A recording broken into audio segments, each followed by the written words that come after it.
early, especially compared to Palom, for example. He doesn't learn it until I think late 20s, whereas Iridia learns it around level 10 or 12, I want to say. Oh, and it looks like we are off. Oh, we have a pair of Ridias to start. And appropriately given a gold apple to help them with their very wimpy starting hit point pool that they're going to start out with here.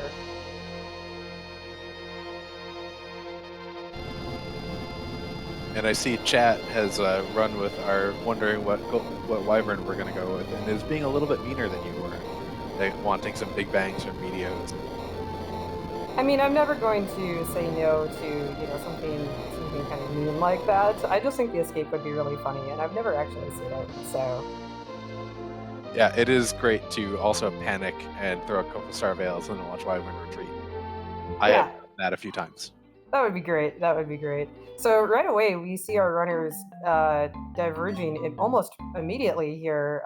We see Dia going up to Troya and probably going to talk to that bedward. Whereas Poydrak and Flurry staying in the Barren area, we see them go down to that Chocobo forest to get the drop that's down there.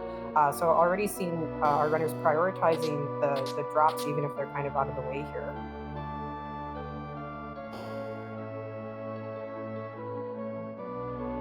Yeah, it's always nice to see those Chocobo forests get visited, and we do see some dark matter outside of Rhodes' house.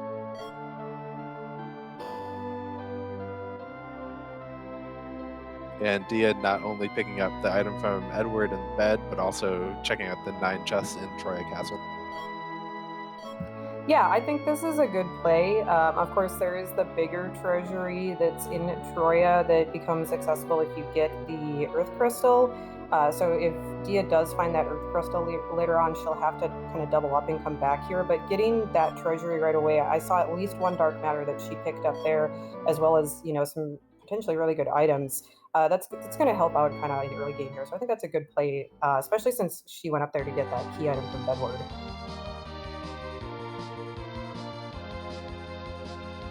Yeah, it looks like also maybe a very early,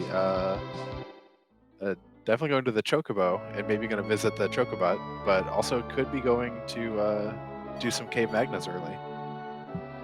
Yeah, Cave Magnus has a number of chests, no trapped chests, so don't have to worry about getting ambushed with this very weak party that she starts out with, and don't have to actually have the Twin Harp to complete it. I mean, you do have to have the Twin Harp to complete it, I'm sorry, but you don't have to have the Twin Harp to get the chests. You can just go in and get the chests and then bail right out of there. So again, not a bad play here. I like it.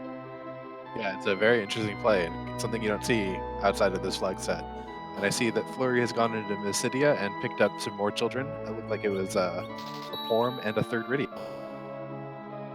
So we have all the girls tonight, all the small girl children tonight. We'll see if this is the Porm and Rydia show, if we're going to be stuck with just the two, or if we're going to find anybody else somewhere else a little later on here. And I think it's going to be really interesting to see how the runners not only route in picking up all the chests and getting the dark matter, but getting ready for the Z fight afterwards. Because this is not a great team for Z. It's going to require some extra level. Yeah, definitely. Especially there's another Rydia up in the waterway. We're in Tella's default spot or vanilla spot there. So those Rydias are going to need a lot of work to get, well, and Porum too, but Rydia needs a lot of XP to get to level 50 when she learns Nuke, which is kind of what her ideal, what you want to get her to get her ready for the Z fight. Yeah, and they won't have any easy grinding options for quite a while too, without, only sirens being findable in trap chests. They could decide to go do doors because those will be on in the Luca Cave. Those are kept, even though other encounters are toggleable. There's another character. There's a Vanilla Edward. Excellent. We are keeping up with the high HP totals. Yes, he adds another 60 to this already very high 60 HP total that Flurry has. I don't think Flurry's gotten anybody else yet, so he just doubled his total HP of his party. Yeah, and Tom Bombadil asking in chat that whether or not the runners can turn on encounters, and indeed, the Etoggle flag means that you can turn on or off encounters, but that keep doors means that the trap doors in the sealed cave will be turned on no matter what the runners want. They'll have to fight them if they go into the cave. Yeah, this randomizer has a wide array of flags that you can set. So you can have encounters turned on entirely, you can have encounters turned off entirely, you can have encounters turned off but have dangerous encounters turned on so that like your surprise attacks and back attacks will still be enabled, the trapdoors are still on. There's a very lots of different ways that you can randomize or that you can set the randomization in this game. And Miyarinoko noting in chat that Kantiero seems to have picked up a Bahamut summon somewhere. So once they either underflow Rydia's MP or just get Rydia some more magic, a lot of this seem to be pretty easy if they can get the Bahamut off in time. Yes, very nice. That is showing off that T-Wild flag that, showing what the power of some of those chests that they can get. I don't know if they've gotten anything else super powerful yet, but, that Bahamut summon is going to go a long way with 4 or 5 Rydias in your party. I think I saw Poedric pick up a crystal sword, but, these children can't quite wield that yet. No, Edward can't either, unfortunately. Now, if they found a spoon, Edward would be a little bit more useful. Looks like Dia's going to go up and find out what the Hobbs summon is. I think it's one of our default flags now. You have to actually turn it off if you want to disable it. Allows you to go up to Hobbs and Rydia will learn a random summon. It can be something really nice, like one of the elemental summons, like Titan or Ifrit. Tonight it's just Imp, which is probably the worst summon that she actually can learn, so not actually all that useful. Yeah, definitely not one that Dia is excited by. She's probably a little disappointed in that. Yeah, but getting these 4 chests that are on this side of the mountain is a lot more useful. No dark matters. I saw a piece of diamond armor, which would be nice if we had anybody who could use it. I want to see Poedric has a heroine robe and also has that Bahamut summon. So they'll at least have one Rydia who is well equipped, even if that heroine robe will knock the magic down just a touch. It looks like Dia might be, I think this is the first fight that we've actually seen at about 7 minutes and 45 seconds in. This is the battle on Mount Hobbs. The character up here was another Edward, and this is just the Dark Imps. So looks like Dia had a J item that she was able to throw and take those Dark Imps down pretty easily and get some really nice levels for her otherwise very weak party that we're starting off with here. Yeah, that'll definitely help and make Antline even easier to do. And yeah, I guess Imps have really invaded Mount Hobbs today. Flurry is probably going to be our second runner to show us any battles here, diving down into Antlion Cave. Lots of chests down here as well as a key item check at the bottom of this cave.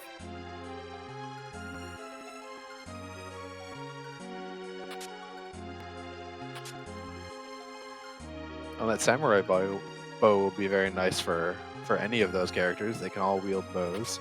And it looks like Flurry's also picked up a Stardust Rod, which will help a lot too. Very nice. Stardust Rod is a fantastic find for this party.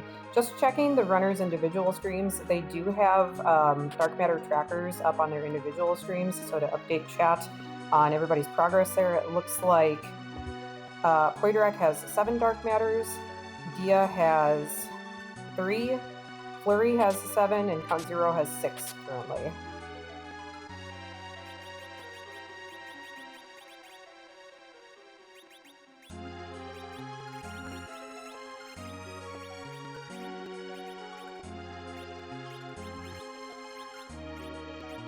And we're about to get our first look at the battle down at the bottom of the Antlion Cave here on Flurry's screen.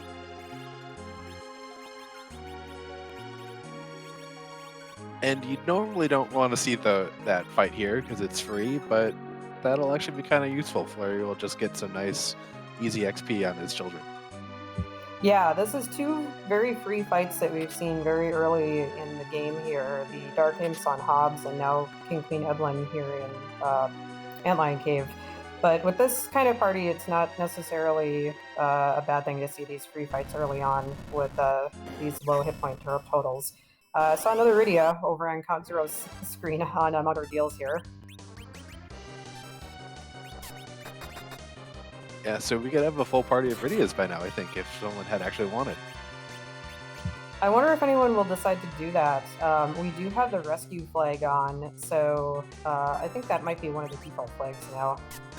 So if they decide to dismiss anyone and then decide to go back and pick them up later on, they can go to Nasidia to re-recruit any of their characters who they've previously dismissed. So if they do dismiss Rydia or anybody else and they want to go re-recruit them, they can do that later on if they decide to. Yeah, that's been really nice to see that be one of the default flags and not have to look for the rescue flag like we did in 3.0. Yeah, absolutely. It looks like the item from the bottom of Antlion Cave was the package. Probably not a key item that they're going to... Well, Flurry might be... Yeah, you know what? This is probably not a bad play because I think that Fusoria and Edge are gated. So this could be... this could potentially be a Fusoria or an Edge, but it looks like it's not. It's just another Edward. Yeah, I'm sure Flurry was definitely hoping for someone that came with more than 110 base HP. Yeah, for sure. So yeah, he decided to skip out on that check. Looks like he is going to go back into Mist and get the items that he skipped earlier. That's where that Bahamut was. I just saw it. It was in the grass here in Mist Village.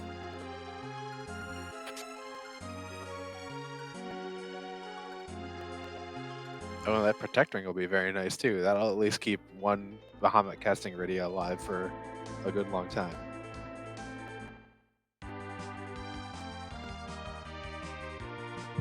Yeah, so we see here the difference in this dark matter hunt compared to like a standard key, flag set where you're looking for key items. We're 12 minutes in and we've barely gotten 2 key item checks, and one of them was the free check in Troya. We're just now seeing a couple of our runners going into Fabul. By now, we would see a lot more, progression for key items if they weren't prioritizing all these item checks. But, since they're looking for the dark matters, they're doing a lot more prioritizing of just checking all the chests, going out of their way to look in places like Watery Pass that they normally wouldn't go into, places like that. Yeah, and this is one of the few times that you'd be really excited to see Tella to kind of help you do all these checks a little bit faster and cast exit and get out of there. Wouldn't be surprised if some people might not do some checks at Fabult and maybe even go up ordeals quickly just to get Porum exit a little bit faster than maybe do some of these checks that exit can help you with. Yeah, definitely. Having at least one caster with exit, or at least the potential for exit like that Porum is going to help a lot. But yeah, having an early Tella in a flag set like this is actually very, very useful to speed up these checks.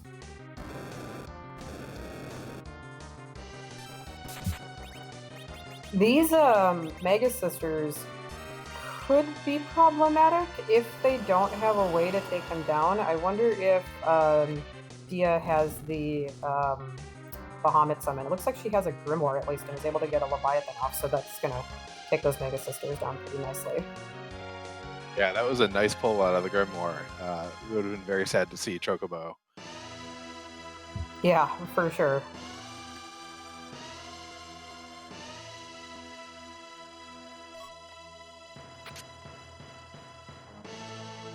And a Magma Key. Very nice. There's our progression. The easier of the 2 paths into the underworld.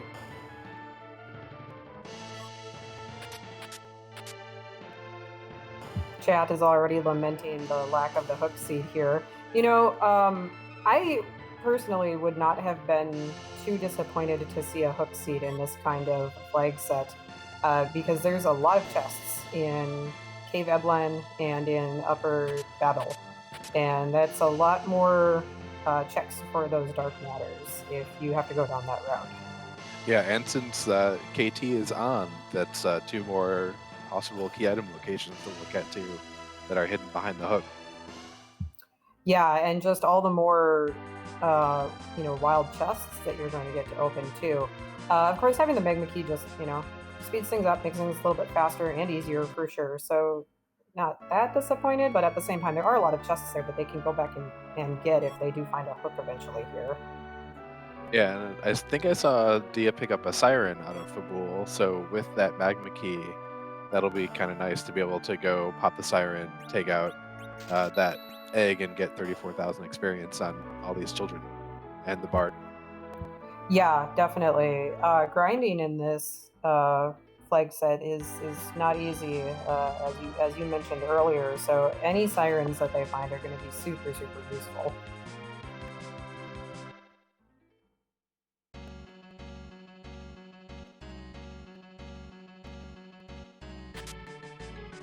Dia's going up Mount Ordeals. We'll see if she decides to just open the chests here and then go back down, or if she's actually going to do the bosses at the top. I know that someone, I don't know if it was her or if it was someone else on Monday night, just came up here, opened the chests, and then came right back down. So, that's an option too. There's 4 chests here, and it's a pretty quick check if that's all you want to do. Yeah, it's not too bad, although with Magma Key, I'm a little bit surprised that Dia's not just immediately going down, maybe checking Dwarf Castle for a little bit more density that you can find there.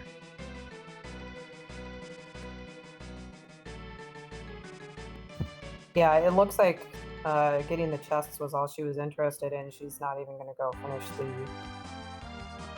bosses at the top and get the key item here. Which makes sense. This party doesn't get anything except XP out of doing ordeals, and 3 bosses that won't be super easy for these characters until they actually pick up the ability to use the Bahamut summon that we know exists in the seed.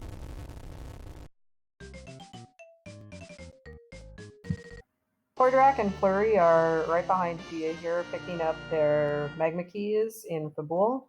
And it looks like Count Zero is busy looting out that Watery Pass, getting all the checks that are in here. Lots of chests in here. They're just kind of scattered around. So, without someone who can cast Exit, it just takes a little bit to get in and out of here and get all these checks. Yeah, it's a few minutes, but it's one of the most chest checks you can do early game in the overworld. Yeah, especially safe checks that are not, they don't have any trapped chests mixed in with them. Yeah, this party is not going to go looking to dive into Evelyn Castle right away.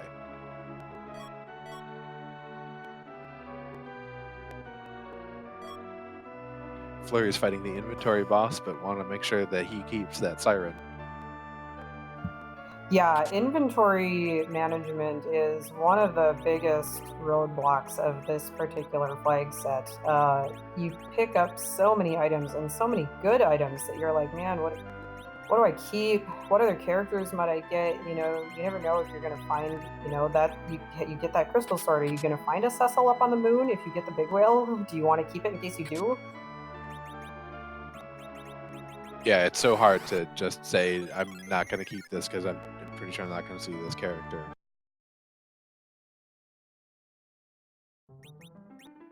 Dia getting the bad news that it's Edward at the package and resets. Yeah, I don't think anybody is going to sit through that cutscene just for a bard at this point. No, not when there was one for free at Damsian.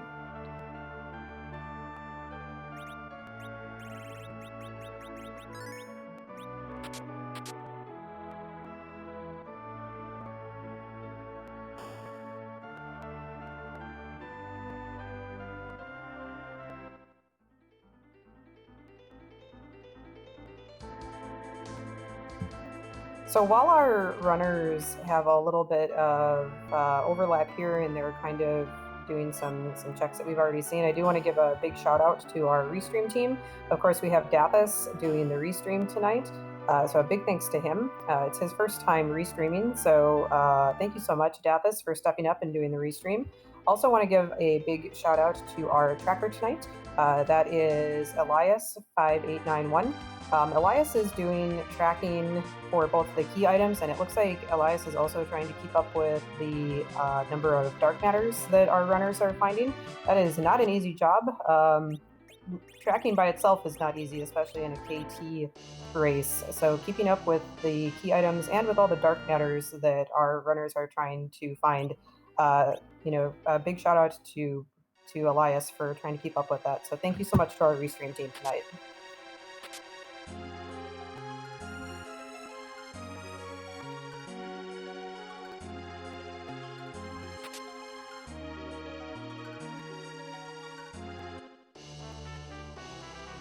Looks like Flurry has decided to take on, I think he's on Outer Deals, if I'm not mistaken. And the boss, one of the bosses up here is the Calcabrinadals. Pretty easy. It looks like Flurry just had a Stardust, or maybe that was the Stardust Rod that I know is floating around out there. Able to take those down pretty easily.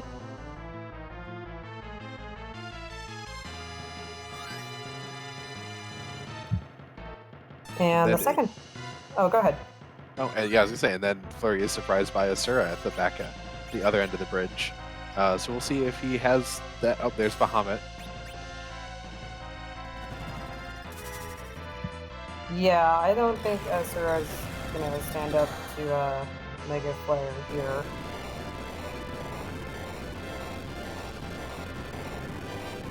No reflex strats necessary when you have the power of the King of Dragons. Kaboom indeed.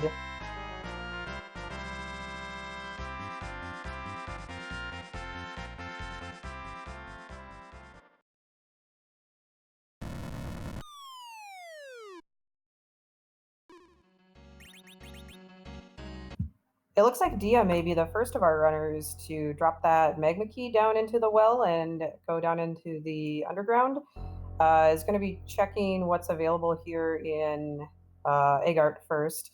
Getting blocked by the NPC is the second worst boss in the game after inventory management is the NPCs.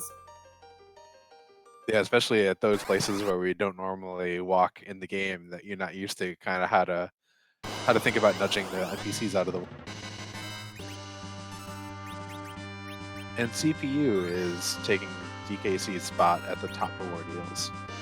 Flurry will probably also be mega nuking this down pretty fast.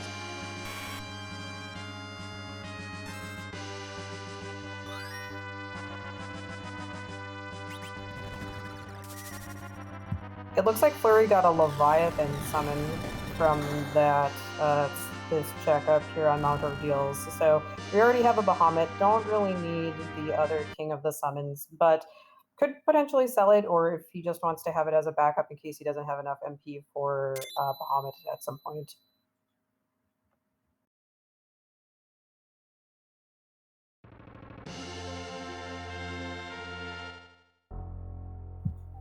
Here's Poidrak going into Mist Cave. I don't think anybody's been here yet. This is another good check. Very, very easy boss here. And there's 4 chests in this dungeon. It's a very, very short little dungeon, so this will only take him a minute or so to pop in and out of here and beat this boss and get these chests. Yeah, and Dia is underground and did find the Job Dwarf, and it looked like it was a marine something. I kind of missed it. But there was some good loot in that chest, in those chests back there, but unfortunately no dark matters. Well, at least she validated her seed. Always nice to see that. Looks like she is going to go take on the chests here. There is a one trapped chest here in the path to the summon monsters, which can be very dangerous, especially at this level with this party. So we'll see what she decides to do, if she's going to maybe reset out of it once she finds it, or if she's going to try to take it on, or what her plan is here.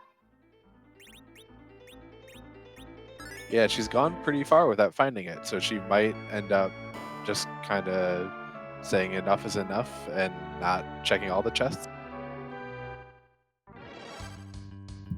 Poidrak found Velvalis in the Mist Dragon spot here in Mist Cave, which is pretty nice to find. That's a really annoying boss, so to find her in about the easiest boss spot possible is actually very nice. Yeah, it's always nice to get Velos out of the way, especially with this party. And then Flurry is finding Pale Dim and a Yang in the Garen Inn.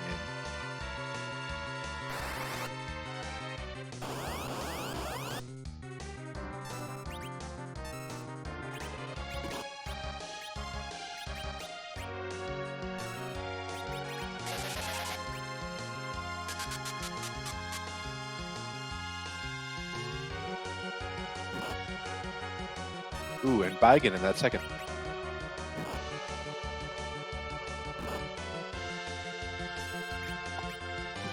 Baigen hits pretty hard. It's not going to be good for this team. Yeah, especially in that spot. That's a pretty. It's got a lot more hit points. It can hit really hard. Baigen gets 3 attacks with those arms. Yeah, we see already 3 of his characters are down, but here comes the Bahamut.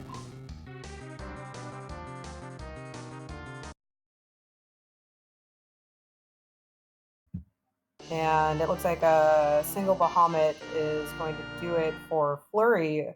Poydrak, it looks like Poydrak was not quite so lucky, but follows it up with an arrow by Edward and was able to take that Baigen down right behind Flurry. Yeah, they were both neck and neck going through there. Count Zero is finally getting his Magma Key. We'll be opening up the underground after doing all the looting that he has done so far. Our runners are very evenly matched as far as number of dark matters that they have. Poydrak and Dia both at 12, Flurry at 11, and Count Zero at 10. So, you know, they've all made a lot of checks, all made a lot of progress here toward their getting their crystal, getting their 30 dark matters that they need in order to get their crystal tonight. Yeah, I wonder, I know as we play flag sets more and more that we kind of all get an internal timer on when it feels like we're behind or not. And I wonder if these runners will have any sort of internal timer in the seed to know when they're feeling behind or anything like that. Also because if I'm not mistaken, I think that these are our only 4 racers tonight, are the 4 who are on Restream. I don't think there was anybody else in the race. So once one of them finishes, that's kind of it. There aren't any other racers off of the Restream who they can kind of meta off of in case somebody else finishes, things like that. Yeah, it'll be an interesting challenge for them tonight with just that lack of information of everyone else in the seed.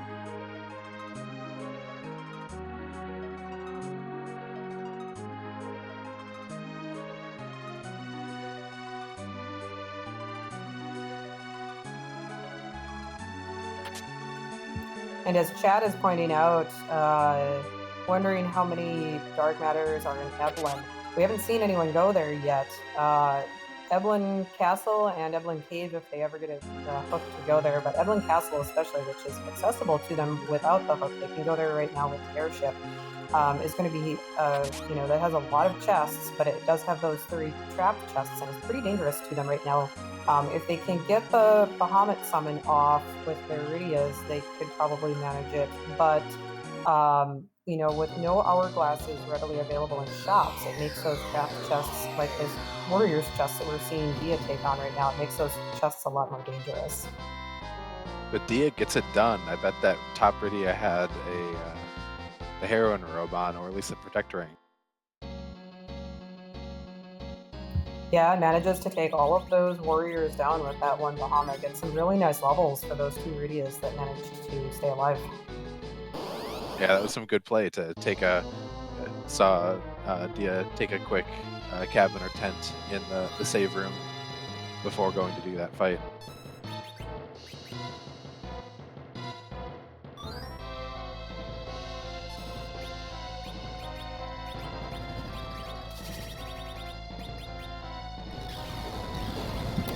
Dia is landing now on the little peninsula that is known for the egg grind. I wonder if she does have a siren. It looks like she's going to use that and grind up some levels here.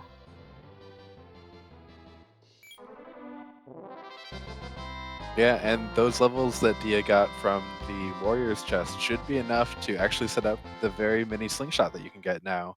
The slingshots are only limited to 5 level or to double XP if you're 5 or more levels behind the median. Although actually, yeah, the 2 Ridias that are base level, we'll be picking that up. Yeah, very nice for her party there. And chat's pointing out that the item that Dia got from that warrior's chest looks like it was the pan. So that's a really nice find, since she can go use that to get some to to whack Yang and get an extra key item if she wants to.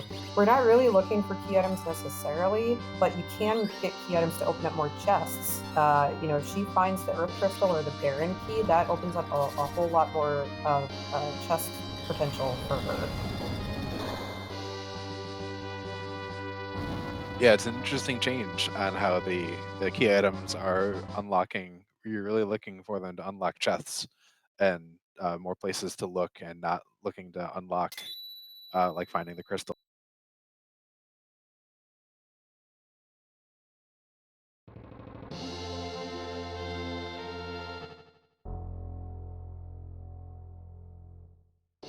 Dia has very quickly run into the 6 ghost chest in the in the Self Cave. This one is very nice if you can have someone at relative agility 1 and have Quake, because then you can just knock the ghost down before it does all this Fire 2 casting. Yeah, this fight is probably the most annoying trapped chest fight. Not necessarily the most dangerous. We do see Dia manages to take him down here, but because they start off the fight with 6 Fire 2 castings, and you have to sit through all those animations, it's just the most annoying and the longest.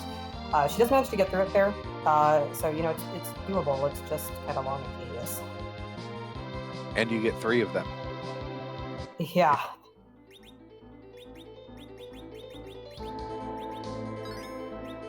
Yeah, Self Cave here has a lot of chests, but also a lot of trapped chests. There's a total of 7 trapped chests in this dungeon.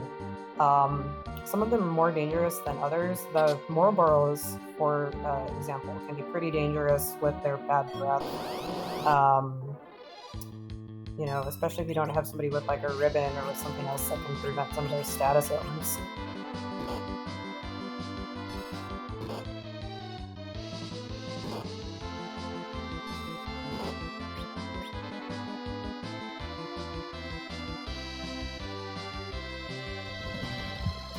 Flurry has now followed Dia down into the underground and is getting the preliminary checks from the towns here. Boydrak, meanwhile, has decided to be the first of our runners to dive into Eblan Castle. Finds the first trapped chest, the Stale Man and the Spelgers here. Manages to get the Bahamut summon off, and looks like is getting a legend sword for his trouble. Well, it does add to the key item count, so that's closer to 10 and getting double XP, which I'm sure Boydrak will be happy with. Playing some inventory management sub-boss again. And Flurry finds elixirs in Dwarf Castle item shop, which when Flurry gets a lot of money, those will come in handy. Yeah, those very useful, also very, very expensive, although with the amount of items that they're getting and the quality of items that they're getting that they can sell here, they'll be able to afford at least a couple if they really want to by the end of the game.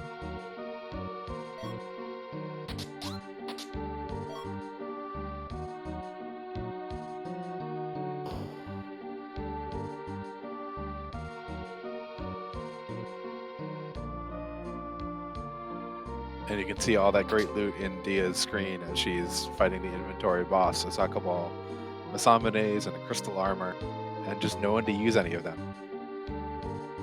And Death is asking in chat whether or not we've seen all 5 characters, and I think we haven't. I think it's just the 4. The 5th one is still to be seen and possibly not actually to be in the seed. Did we? I see chat's pointing out a Yang. I must have. Where was Yang? I missed that. Yang was in the Baron Inn. He was vanilla. Oh, okay, yes. Ooh, and an Artemis bow in Dwarf Castle. That's a very nice find, especially for this party, since you've got so many of those casters who can, and you've got a hero in robe. You can stick that hero in robe and that Artemis bow on one of the girls and turn them into a archer if you want to. Yeah, and also a cursed ring, so that'll be some good agility shenanigans if Flurry wants it to maybe help get through the Sylph Cave trap chest a little bit easier. Definitely, yes. That's a really great combination to get through those ghost chests.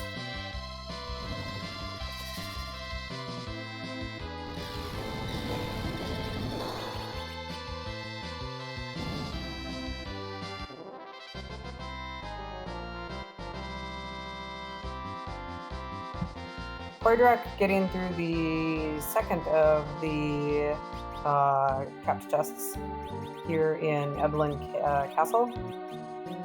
It's a tiara. It's another nice find for all the ladies in the park. Yeah, absolutely. Like, it is definitely Rydia's scene. Yeah, definitely.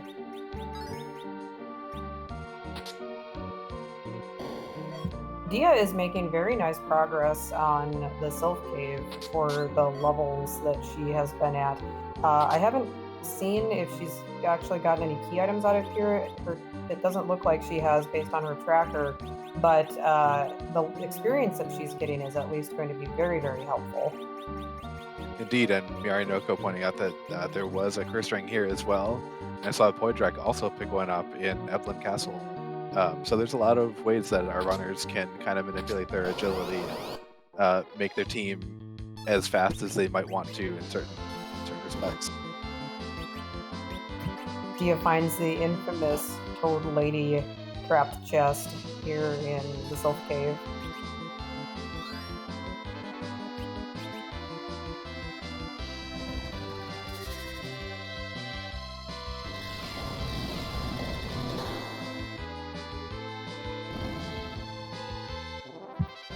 Count Zero takes one look at that Edward in Mist and says, nope, not taking another bard. I think that is a full round of rejection for Edward in Mist. Poor Edward. And Poydrak finds a spoon, though, out of the Mad Ogre chest. So his one lone Edward there is going to be a very, very happy bard. Excellent. Well, chat, we have found our spoon word fairly early on, too. We're only less than 45 minutes in, and we've got our spoon word. Dathus is asking where the adamant armor is. Well, we know there's one behind a pink tail, but there hopefully are a couple more in this scene. Dia just got some adamant arrows. I'm not sure if she was the one who picked up the Artemis arrows. I don't know if she's the one who picked up the Artemis bow, but finding some really, really nice equipment for this particular party. Yeah, I don't think she did. I think that was Flurry in Dwarf Castle, or someone who had visited the top of Dwarf Castle who had found the Artie bow.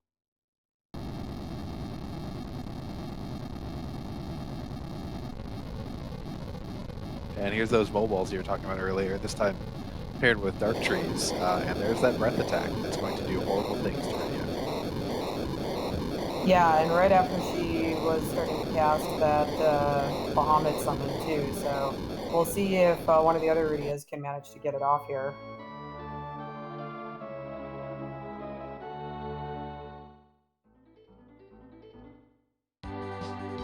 Oof. Got one Rydia left.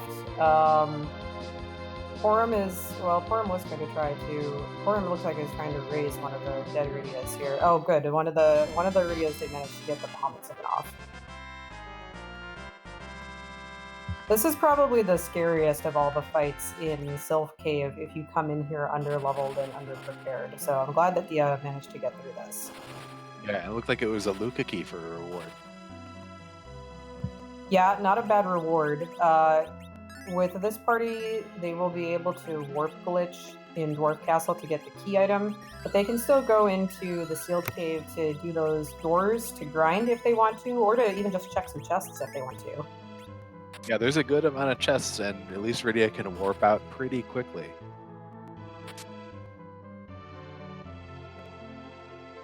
So you end up not having too large of a time investment for all those chests, except for having to fight the doors in this particular flag set.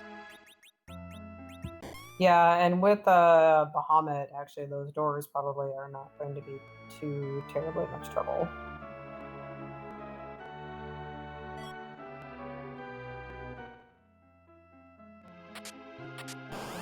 Missiles have a white spirit 8 to give you for hitting Yang in the head. Yeah, if only we had a Kmain around to use that white lance. Or even an edge to throw it for at least one good toss.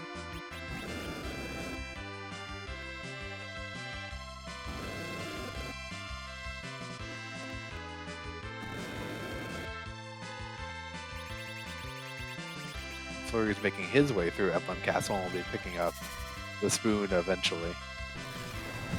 It looks like Flurry found a pass somewhere. I did not catch which chest that was in, but I see it on his tracker. So passes are available in 3 untrapped chests, not on the moon, in this particular flag set. So just one more reason to be opening lots of chests is to find one of those passes.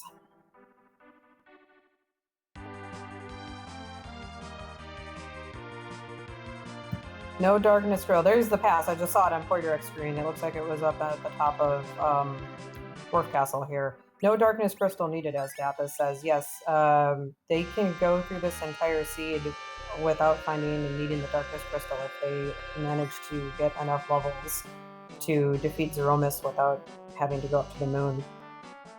And Poitrek picking up a ribbon, which will be very nice for going through Sylph Cave and also for going through the Sealed Cave too, if you want to fight those trapdoors. It'll protect against instant death and protect against those nasty status effects. Oh yes, very nice. Ribbon, one of the most powerful headpieces in the game, protects against all status ailments.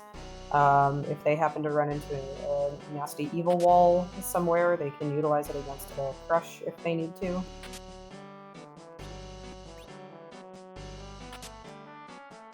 Yeah, definitely one of my favorites, and it gives you some pretty good magic defense too, and helps you in the Z fight.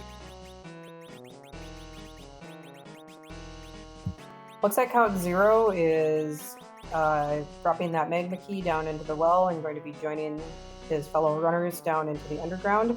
He's not very far behind. He's got 12. He's got the least dark matters with 12, but only 5 behind Poiderek, who has the most at 17. So, you know, everybody is still very, very close in this race. Yeah, we've still got a lot of checks to go. I'm sure the runners are be interested in finding that Earth Crystal or the Baron Key to open up a lot of chest checks. Absolutely. Poiderek looks like he is going to be checking the probably 2 key items here in Dwarf Castle. The first boss we see here is Bahamut. And will we see Bahamut on Bahamut action? I think so. That's funny. It amuses me, but it's probably we see Chocobo on Bahamut action. That's even funnier. It sure is. I think Poidrek's top Rydia was a little bit low on magic, which is why we got the Chocobo. Yeah, chat saying that he had low MP from everything else that he's been doing. So just got the Chocobot out here. I hope he manages to. Oh, this is getting a little bit dicey here. Oh, he's taking the reset. Dia's gonna go give it a shot and see if she can get through and show us who that second boss is.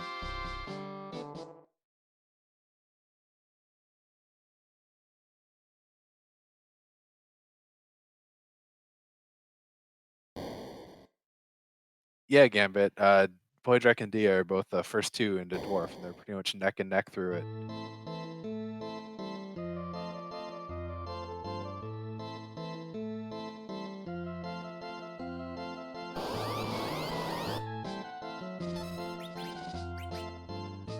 And we have Bahamut all over the screen here. Flurry summoning Bahamut against those ogres, and we've got 2 Bahamuts facing off against 2 more Bahamuts.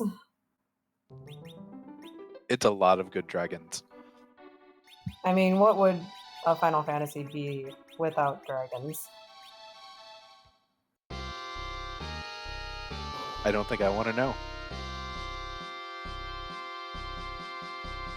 When Flurry has picked up his spoon for his bard, if he's kept one, we might be seeing him rescue a bard real fast.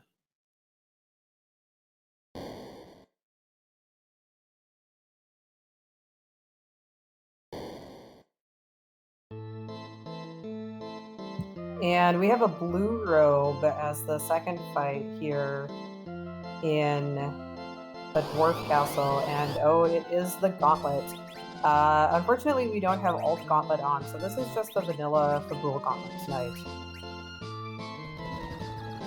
Yeah, not too dangerous because this is a pretty low HP spot, but will be time consuming. Looks like Flurry actually had not kept an Edward, but as soon as he got that spoon, he decided to go rescue one. Yeah, he knew where he stashed one, so he could go reclaim his bard and hand him his trusty spoon. The value of the rescue flag.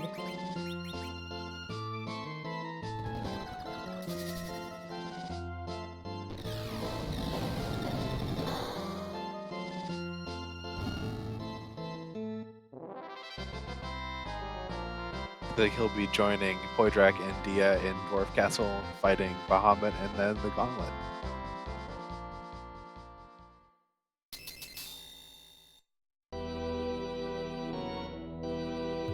Yeah, this is a pretty valuable check since they can do that Warp Glitch with all these Heridias in their party, and they can get the 2 key items very easily for basically 1 check here. Yeah, I'm sure Dia would much prefer seeing a Water Hag here just to make it a little bit nicer. But it is definitely a good check for her to do and for all the runners to do. Yeah, this is not really an annoying spot for the Gauntlet. I mean, Gauntlet's going to be kind of annoying anywhere you find it, but at least this is a low HP spot and not very dangerous.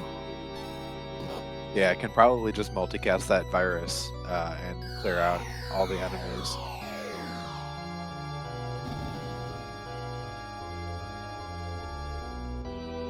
Or as Poydrak's doing, using the Stardust Rod. Yeah, very nice use of everything, you know, all the equipment and items that you have available.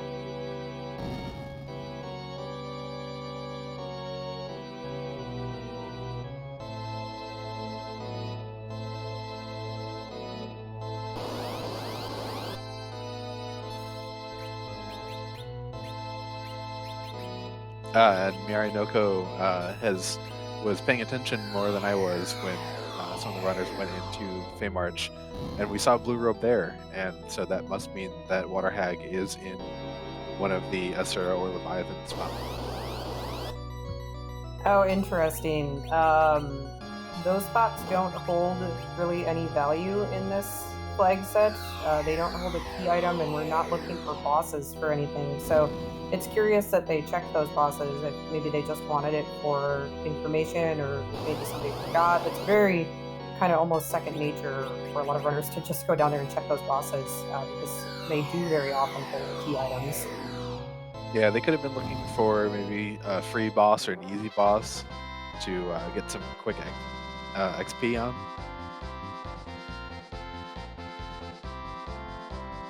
And Dia finds a power shirt, looks like, after warping into the sealed cave. And we're about to see what the King of the Dwarves gives for the regular dwarf castle check here.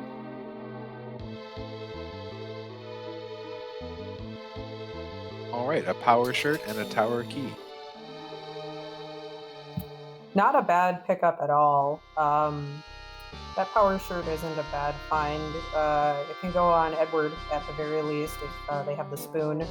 And we don't have an adamant armor for him yet. And then that tower key is going to be real nice if they decide to go clear out the lower Tower of Babel, get all the chests in there, and then they can completely clear it out all at once.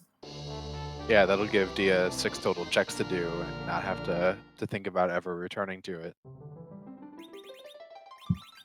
Count Zero, it looks like, has decided to dive into Sylph Cave right away upon entering the underground here, and I think is having a little trouble with it. His party is pretty low level. I don't know that he had or had used at least a siren like Dia did before she made this check.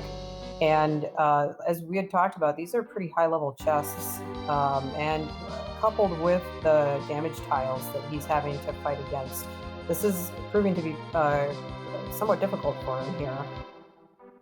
Yeah, it's definitely a bit of an advanced strategy to do what Dia did and run through as quickly and easily as she did.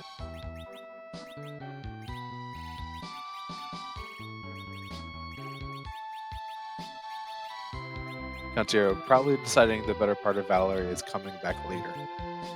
Yeah, there is definitely no shame in that.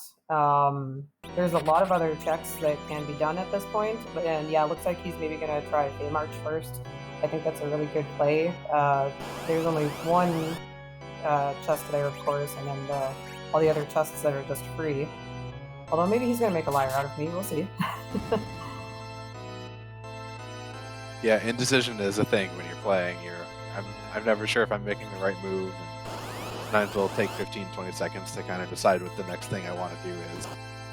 Yeah, for sure, especially when you're being restreamed. And I know he's a relatively new runner, so definitely props to him for even having the gumption to be on restream tonight. It definitely takes a lot of courage to do it. So a big shout out to all of our restreamed runners for putting on a great show for us tonight. Yeah, absolutely.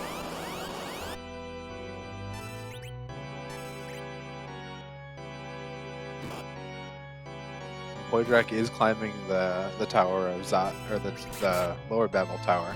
Haven't gotten that tower key and deciding it's a good time to just clear the entire thing. Looks like Dia went and turned in the Sheila 1 and 2 checks that she had done earlier and got the Earth Crystal from one of them. And so it looks like where she's going immediately, because now that opens up the second treasury in the Troya Castle. That's a lot of chests that she just got access to here. Yeah, absolutely. As well as you can do the chests in Tower of Zot without having the Earth Crystal if you want, but then you have to walk out. So I wonder if she's just going to go ahead and do Zot right away while she's here. Yeah, that's another 2 key item chests, one for Flame Dog and one for both bosses. And while that's a little time consuming, it's maybe not a bad check. But definitely going into the treasury is something I'd expect her to do.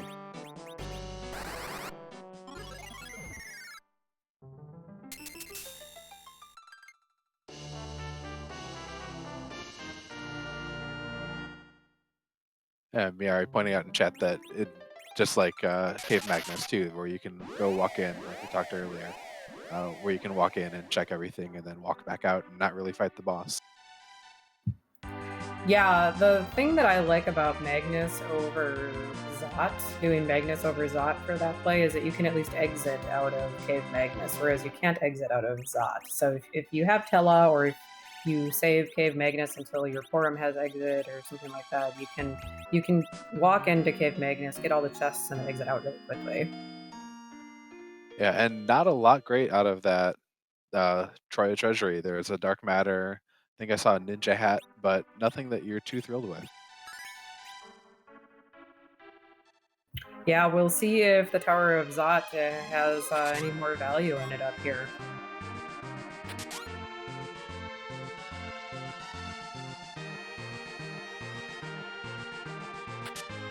And it looks like we're still all pretty tight and close in the Dark Matter count. Dio with 21, Poydrak at 19, Flurry at 18, and Count Zero not too far behind at 14. So everyone's pretty close to halfway or slightly above.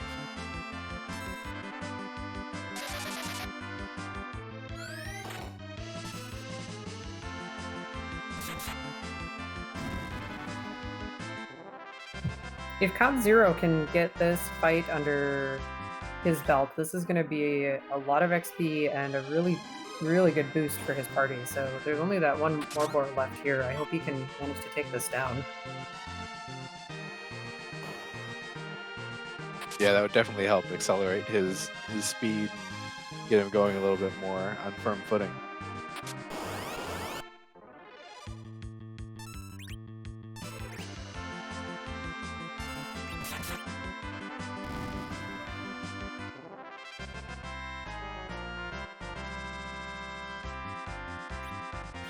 So who do you think you'd want to most see as the 5th character in the seed, if there is one? Well, Flurry just found an Avenger, and I know that they found a Crystal Sword, so I'm going to go and say Cecil. That's a pretty good choice. It's hard to say no to Crystal Sword Cecil. Yeah. That's pretty much always, I'm always hoping to find a Cecil, because, especially with T-Wild, because you're almost always going to find either an X-Cal or a Crystal Sword. Or even just an Avenger on him by itself is going to be a fantastic. He's still going to do a lot of damage, so...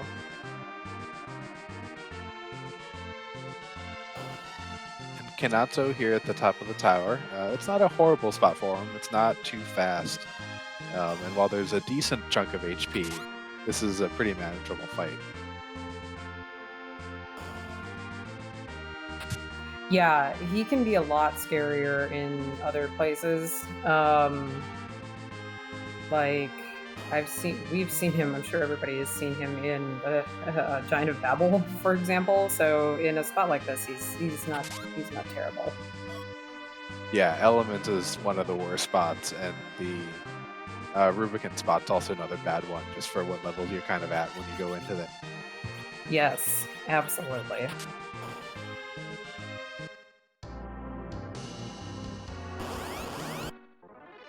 Looks like Dia is walking out of the Tower of Zod. Interesting. She got a dark. That's where that darkness crystal came from. I saw it, and it looks like it came from the Flame Dog chest. So a pretty nice pickup. I wonder if she's maybe planning on going straight to the moon, or what she's going to do from here now that she's pretty much got the rest of the world open. Yeah, I wonder if it's actually how much time you save for walking out, because she was pretty far in. For walking out rather than just doing the bosses. Those Rydias would probably do it pretty quickly. Yeah, definitely. Depends on who the bosses are. I mean, if it's Golbez, you probably do save time walking out, but if it's something really simple, then it's kind of I don't know.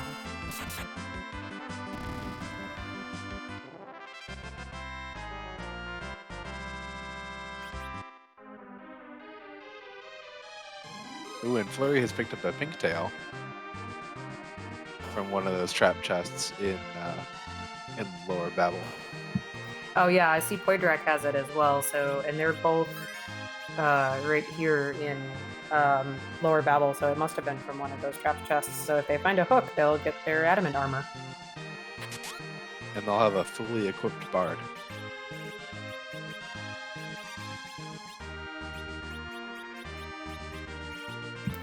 Dia's going to go clean up the chests in Castle Eblin that Poydrak and Flurry have already done that she missed. So if she wants, I don't think she has an Edward, but if she wants to go back and rescue one after she gets the spoon that we know is here, she can.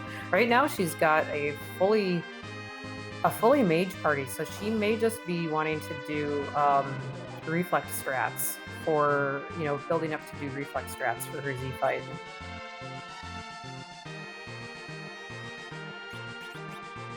Yeah, that's a pretty good option. That way you don't trigger Zeromus's refill, and you can be able to just nuke him down off of that Star Veil or wall that you'll throw up. It looks like the Kanyatsu at the top of Lower Babel had a rat tail. So now anybody who does all the checks in here is going to have both tails. We just need to find a hook in order to turn those in.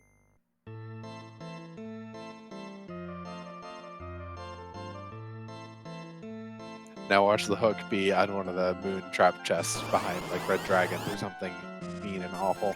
Yeah, that sounds about right.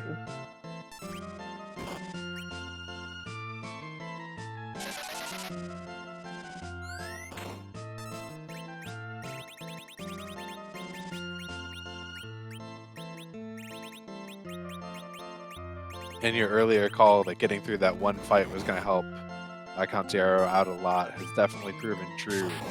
Moving a little more easily through these trap chests, you can definitely see a lot more HP on his party.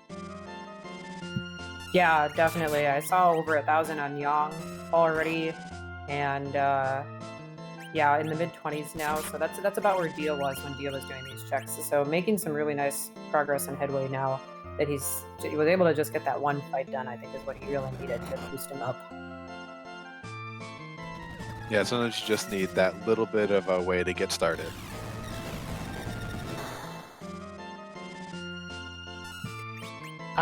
The item that was behind the tower key was a protect ring. So another nice find, but no real progression there.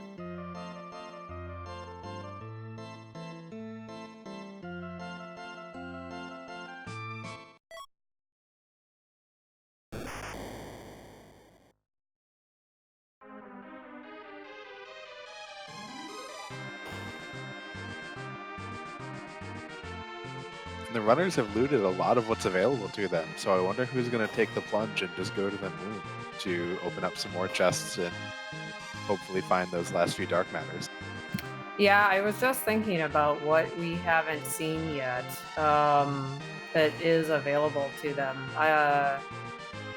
Let's see. We've seen what's behind Sealed Cave. We've seen Dwarf. We've seen all of the tower now. Yeah, really, are there any checks that we haven't seen at this point? I guess Zot. We haven't actually seen the top of Zot because Dia didn't do it.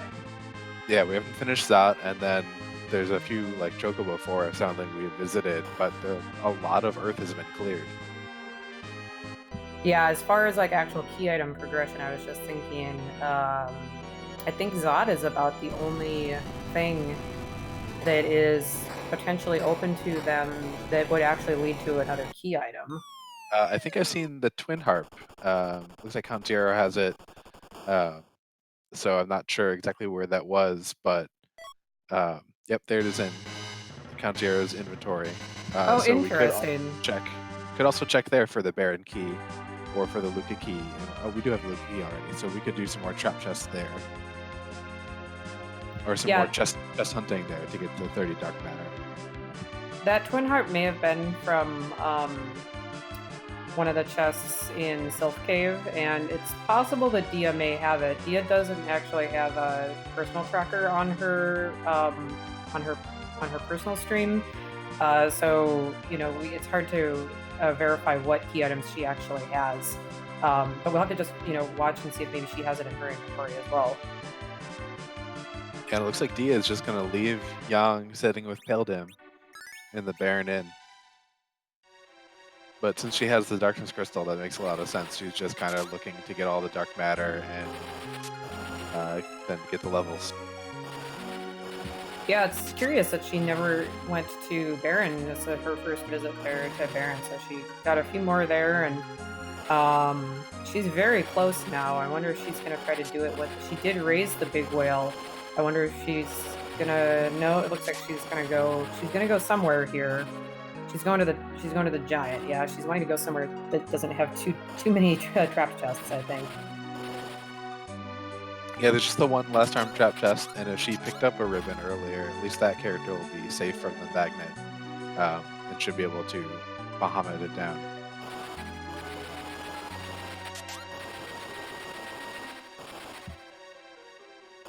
She also... Go ahead.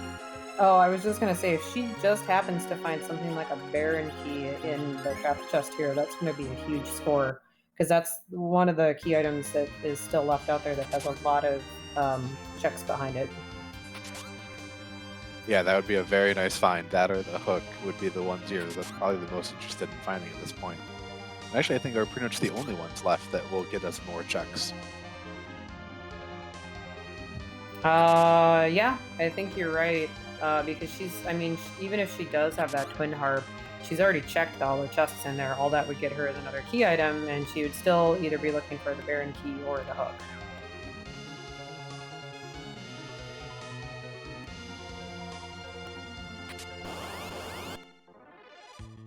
Flurry's fighting the warriors, hoping we'll soon be getting that pan. while Poydrak is diving Sylph Cave.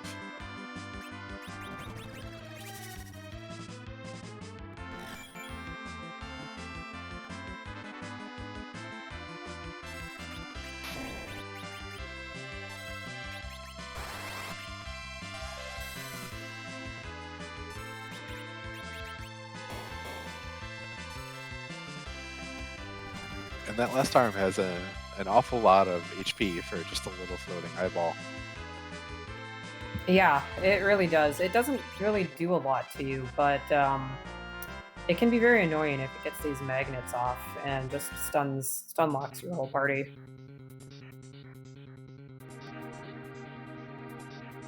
It's a very nice spear, but there's no Kmain yet, so... It looks like she might go and check the boss here. This boss spot gives a ton of XP, so if this is something free, Kypo guards, I don't think we've seen, or Baron guards. She could get a lot of... Oh, that's not free. That is not free, and that's one of the worst places for Golbez, because all of the things you might want to do to kind of prepare for that fight by killing people off or putting status effects just get wiped right away. Yep, so that's a huge nope. Dia's noping out of here.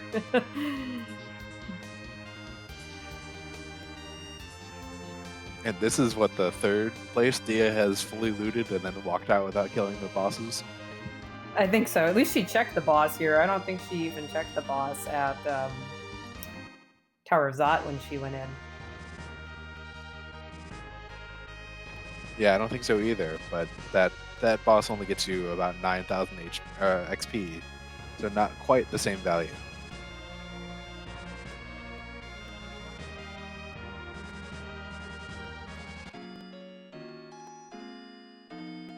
Starting to wonder if Bahamut's throat is going to get sore from all the mega nukes coming out.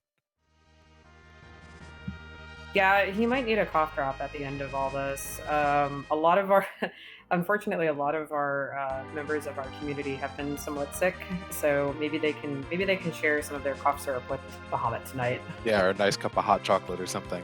Yeah, that sounds good.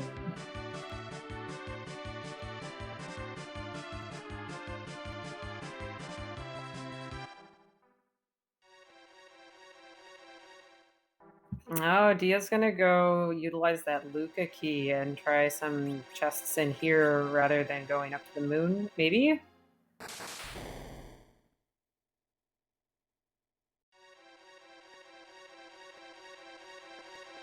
Yeah, these are going to be, the doors are going to be easier than any of the fights, at least than most of the fights on the moon trap chests, and give decent XP.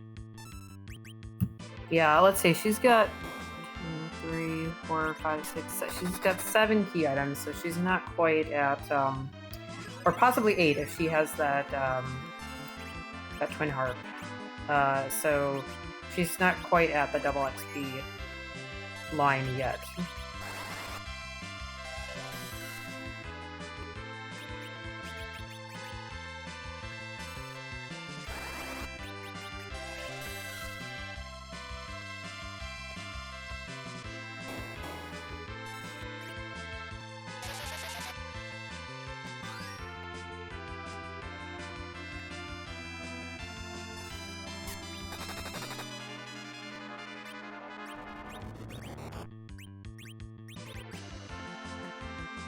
Looks like Poydrak and I think Flurry are both in Sylph Cave, cleaning up all the checks in here. They had a few more levels than Dia did when she and Count Zero did it, so they had a little bit easier time starting out, still benefiting a lot from all the XP that they got doing all these trap chests in here.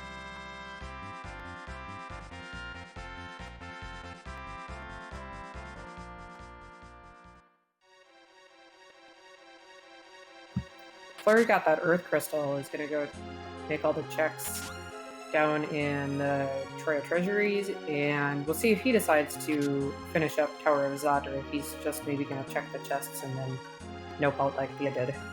Yeah, we'll see if that Darkness Crystal influences him the same way it seems to have influenced Dia.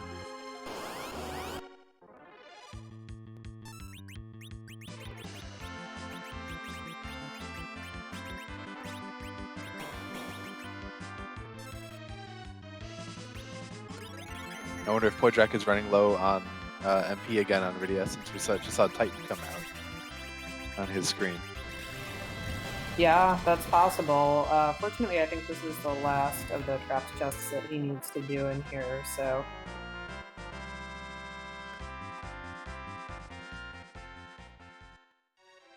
Count Zero is cleaning up the gauntlet fight here in the back of Dwarf Castle. About to get a power shirt, and I think this was the tower key.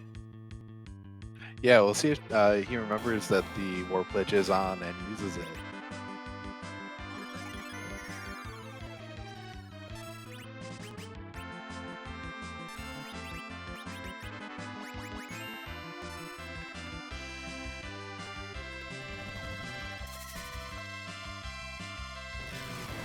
Our runners are just edging so slowly towards that 30 dark matter before they can turn them into Cory and get their crystal. It starts out so quick, like you get your first, 10 or so really quickly when you do all those initial checks on the overworld, and then it really starts to slow down when you get to this point, and you're like, man, where are the rest of the chests that I can get? Where are the rest of the checks? Where else can I go to open up more checks? Yeah, and what's going to be efficient in this particular set, because we're seeing with Dia, all these disrupts and lifing people back up is a little time consuming.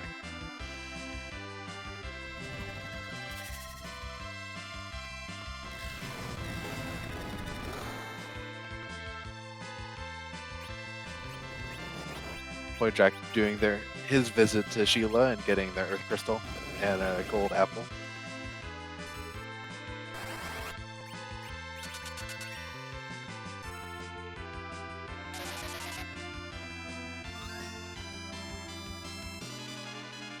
I wonder if Dia is just getting through the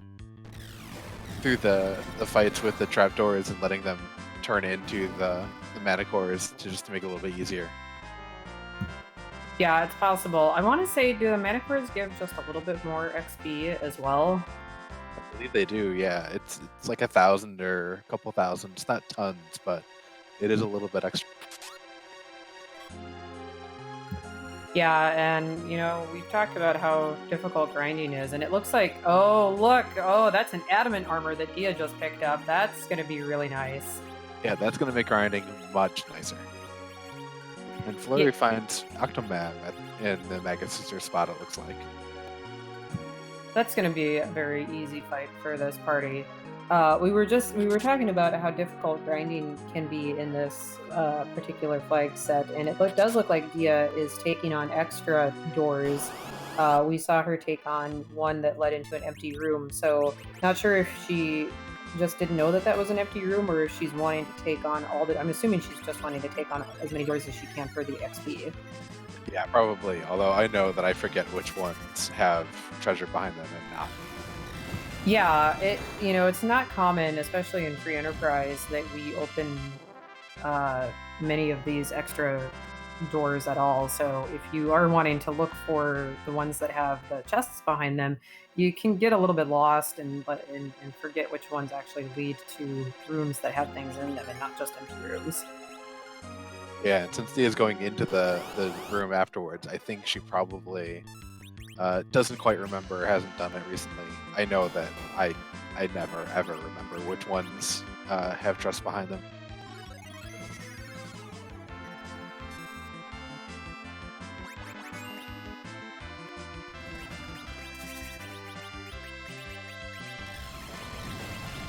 I'll be very curious to ask Flurry what's behind the year numbers for everybody in his party. Yeah, I noticed that too. It looks like we just get 2 more dupes, a Porum and a Yang at the top of Zot here. So still have not seen a 5th character. We don't know who the character behind the hook is, behind the Baron Key, or in the Giant of Babel. I don't think anybody's going to go in the Giant of Babel. So just potentially maybe 2 more character checks that we could see. And has anyone done the moon yet to go see who our resident Lunarian is this seed? Oh yeah, that's very true. No, we've got, Dia's got the lunar whale, but it hasn't actually gone up to the moon yet.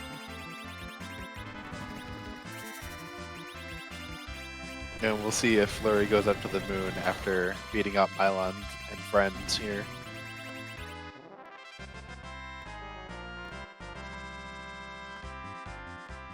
Chat is getting their bets into who they think the moon character is. And Palin would be nice. Tella is a little bit less so. Kella would have been great about an hour ago, or if they had the darkness crystal an hour ago. Yeah, because then you'd think I could do a quick deep machine grind if you really wanted to in the seed to really help you kind of get through all of the trap chests a little bit faster. Yeah, definitely. Flurry picking up an Excalibur from Zant. Too bad there's still no Cecil. And the non-existent roses have now learned exit.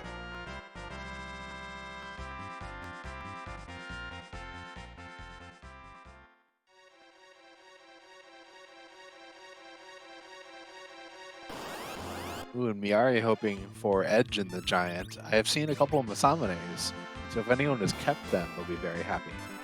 Should anyone ever want to do the Giant. And should Edge be there. Man, having to go through Golbez to get Edge, like, I like Edge, don't get me wrong, he's a great character, but Golbez at Elements? Yeah, probably not worth it.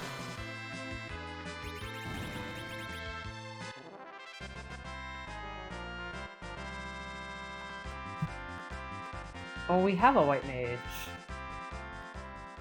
I mean, I know people don't think that Parm is a white mage, but Parm technically is a white mage.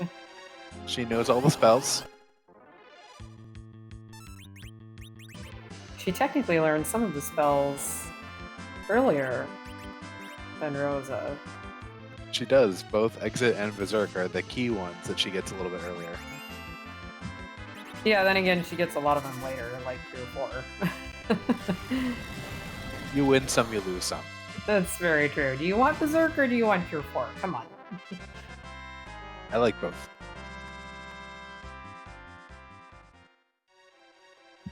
Okay, chat, here's your last chance to get your bets in for the moon character, because Flurry's about to show us.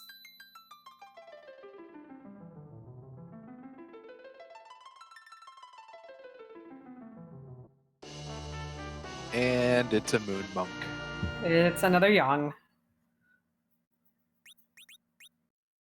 It's a 1990, according to Flurry. And he has been left in the past.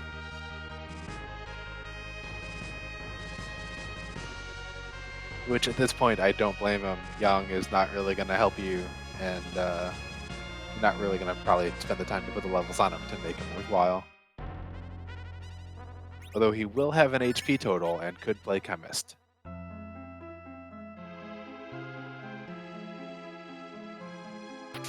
Yeah, have they found Cure 3s in shops? Cure 3s, since it's shuffled, should not be in shops. The Cure 3s don't exist as a viable item in vanilla. So the elixirs are going to be your best curative. And Flurry finds himself in adamant armor in Value Cave. Value Cave, indeed. That's a lot of value right there. Did he just stick it on Spoonward? He sure did. Immediately. Yeah, nice. Very, very nice. And Yang gets a hand-me-down power rope. I mean, that's nice. Yang's gonna benefit from that. It's good.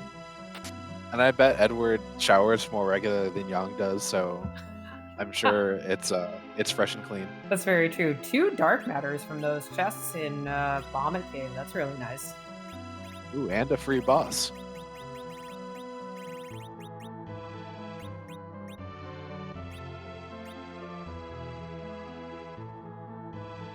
I mean, slightly less free because we don't have hourglasses to stop them, but it should be pretty quick and painless. Yeah, especially with Adamant Spoonward going on him here.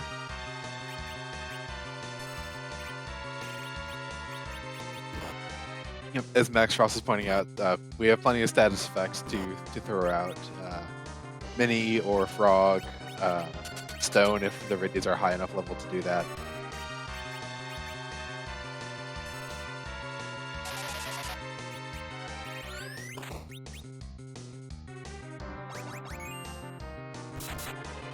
But Eddie's gonna get to work.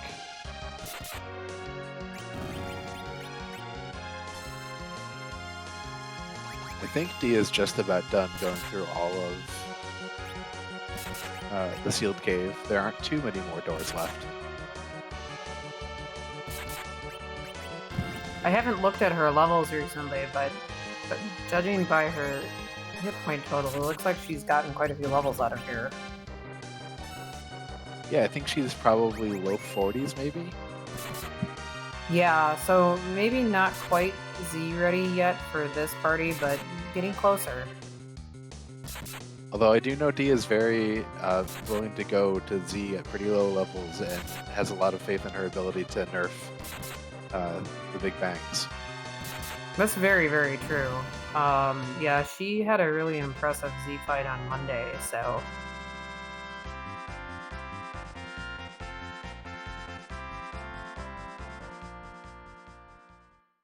I think that's right, Get Cooped. I think it was a Marine Drafter. I'm not quite sure what a Marine Drafter would do, except maybe draw the sea. Or maybe draw fish. I'm not sure. I don't know, something with marine life sounds pretty interesting, and a lot more complicated than anything I can know. Also hard to do from underground. That's very true. Maybe it's some kind of a lava marine drafter.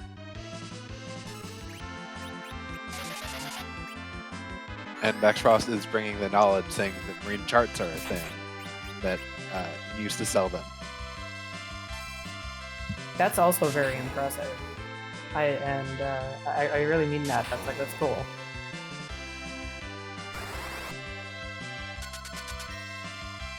Dia's taking the boss here at the Evil Wall spot in Sealed Cave, despite having already done the actual check.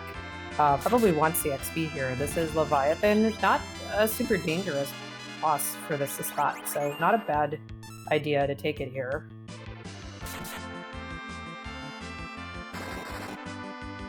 Yeah, just has to keep Porum alive long enough to heal for the big waves that come through. Yeah, poor Porum with her pitiful hit point total there. And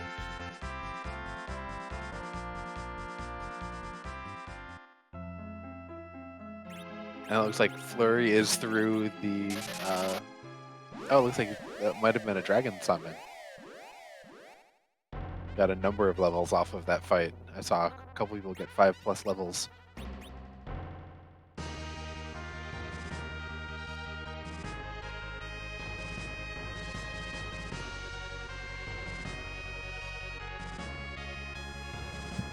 Yeah, so this is now demonstrating how our runners are going to get ready for the Z fight. None of them have the crystal yet, but they're all starting to prepare for it. Dia's done the sealed cave, done all the doors in here to get XP, done the boss in here to get XP. Flurry did the boss in Cave Bahamut, did an extra fight in Cave Bahamut with a siren to get some XP. So we're going to start seeing, and it looks like Flurry might also take another trapped chest here in the path to the lunar core. So we're starting to see some different examples of alternate ways to grind when you don't have someone to do a D-machine grind and you don't have sirens.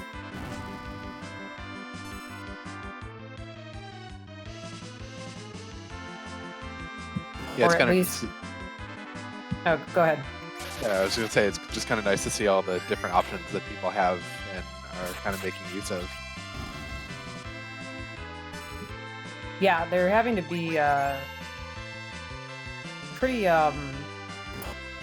imaginative, I guess, to try and figure out ways to get XP. Especially, like we said, with this party, if you're trying to get your casters up to a high enough level to be to both survive Big Bang and to be useful, especially if you want that Riddia to get nuked, you need a lot of XP. Yeah, you really do. She has, I think, the slowest XP growth in the game.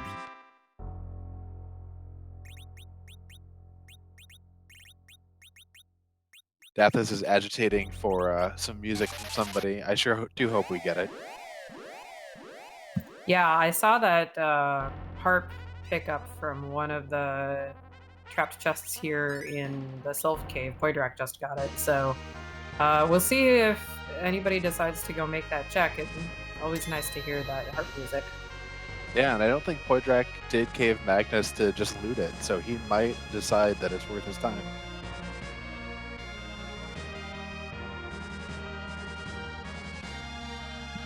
Everybody is so close. Dia is just one away. Poydrak at 28, Flurry at 27, and Count Zero is really closing in here at 22, closing the gap. So everybody is really 23 now. He just picked up another one. Everyone is really kept neck and neck here this whole race. Yeah, this has been an interesting seed that didn't give anyone really any good opportunity to jump its way into the lead.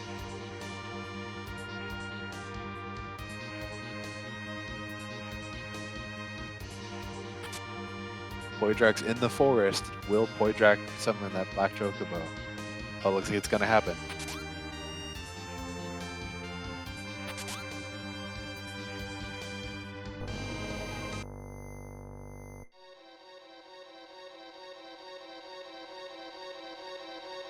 We'll see if Flurry decides to go check on Golbez and see if Flurry decides to go through it. I kind of doubt it.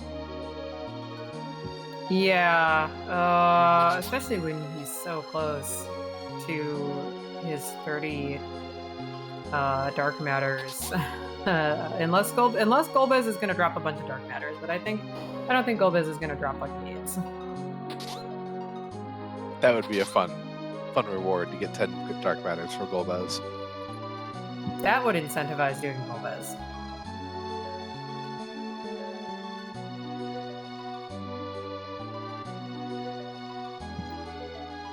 So, question in chat from Big Noober.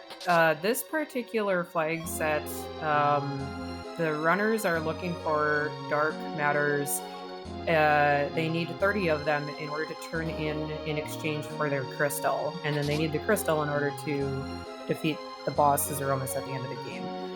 So essentially, they need 30 dark matters to beat the game.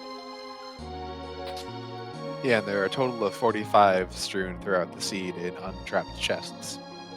So they'll need 2/3 of the one that are available to them.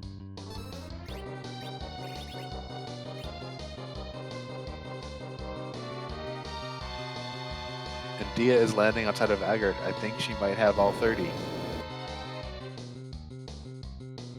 Yep, she's gonna go talk to Corey. And yep, it looks like she's about to get her crystal. There it is.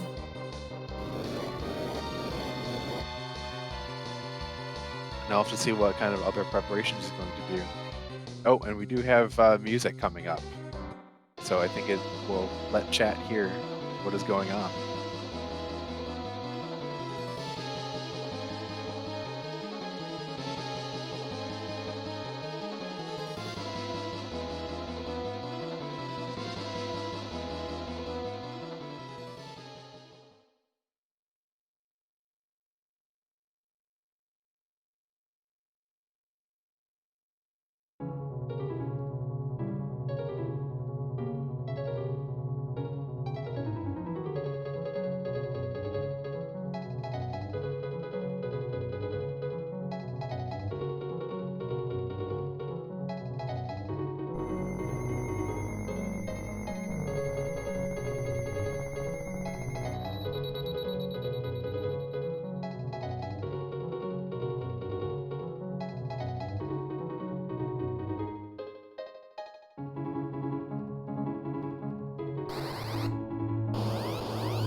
So that was an amazing rendition of the Wily 1 theme from Mega Man 2. I love that theme, so... Yes, that was very excellent, and unfortunately only gets an Artemis bow for his troubles, but we thank you, Poydrak. Yes, Poydrak, the people's champion, for giving us music.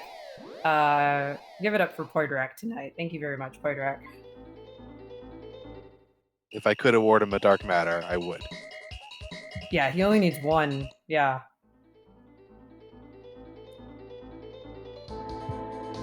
Meanwhile, as we had mentioned right before we got that, right before we got our harp music, Dia did get her crystal. It looks like she has the pass, but it also looks like she's deciding to dive down through the lunar subterrane to get to Zeromus instead. I wonder if she's going to maybe try some of the bosses, or if she has a siren that she wants to use down here to get some extra levels. Yeah, I bet she's going to do the bosses, especially since it looks like she just walked past the normal siren spot, unless she's going to do a save and walk back.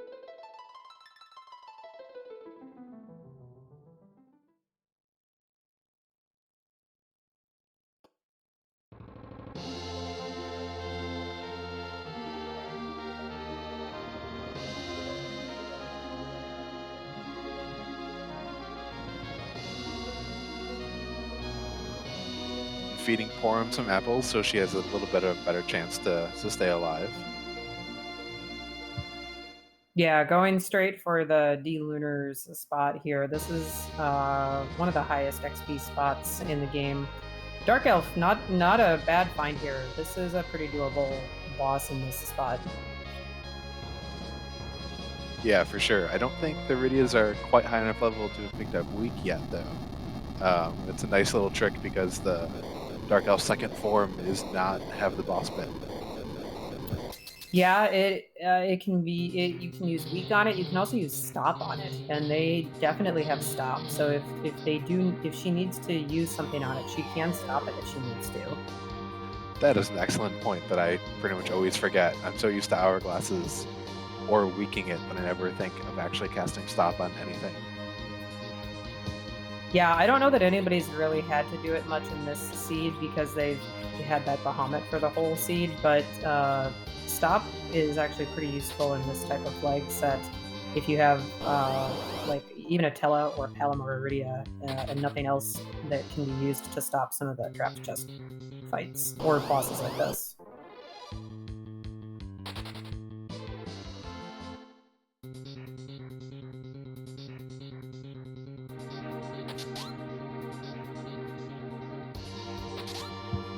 Poydrak is taking random encounters in the chest of the Giant of Babel.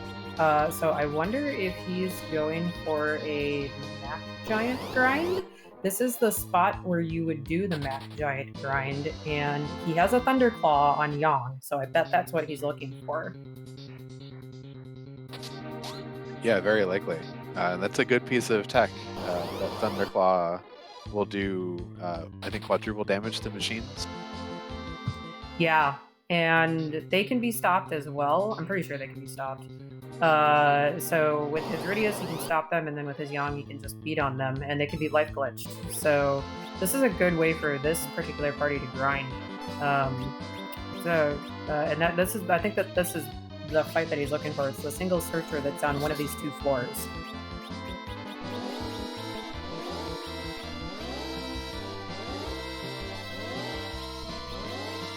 And Dia is through the Dark Elf fight and does pick up weak on some of those Rydias. Picks up a couple nice items, but because there's no key items on the moon, or at least behind the moon bosses, won't get any extra key items there. Looks like those Mac Giants that Poydrak is fighting don't even need to... Oh no, they don't even need to be stopped because Yang is able to one-shot them, and in fact he just accidentally stopped the Searcher instead, so he may have to wait for that Searcher to become unstopped in order to summon another Mac Giant now. Yeah, at least without the hourglasses, it will wear off a little bit sooner. And Dia using some hourglasses on some Baron cards. Yeah, two really nice fights up here in these two spots for Dia to get some quick XP.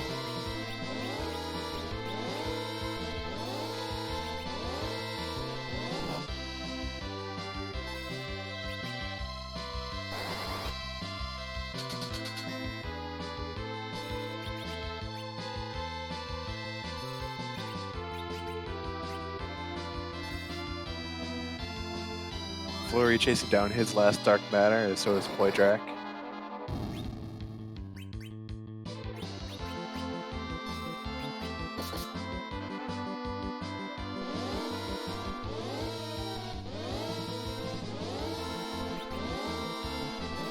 And there is number 30 for Flurry.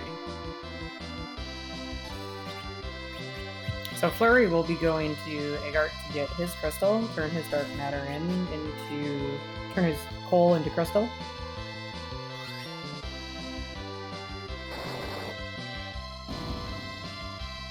Yeah, and we'll see how the team composition affects their grinding and affects their Z fight. Flurry will probably be going for some hybrid strats, or maybe it'll just heavily rely on Edward and Yang.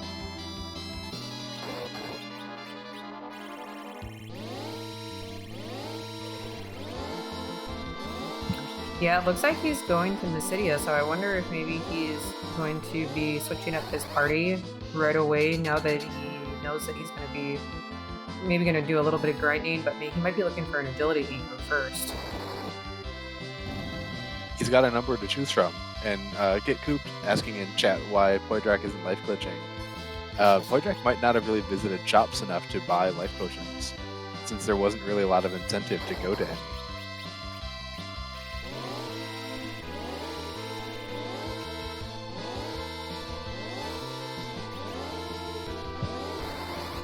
Dia finds Plague down here at the Ogopogo spot. Still not a super difficult boss, but not necessarily as free as the Baron guards that she was just fighting. I don't really think that she has anybody on her team spec'd out with arrows. Oh, but her Iridias have nuke now. But some of them do anyway, so... Yeah, that'll do a lot, and Pora might have wall, so might be able to do a little bit of shenanigans there, too.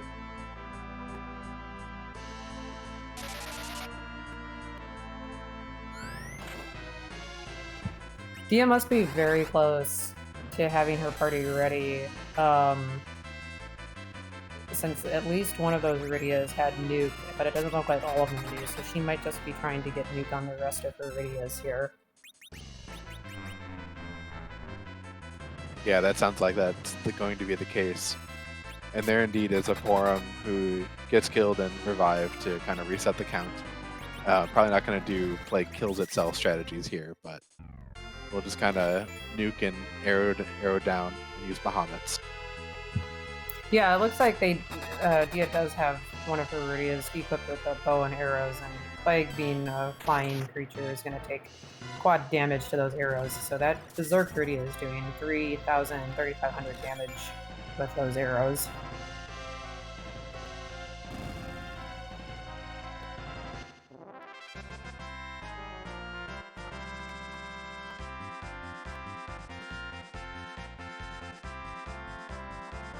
Dia does have 10 key items based on that 122,000 XP she got there, and that's a lot of nukes.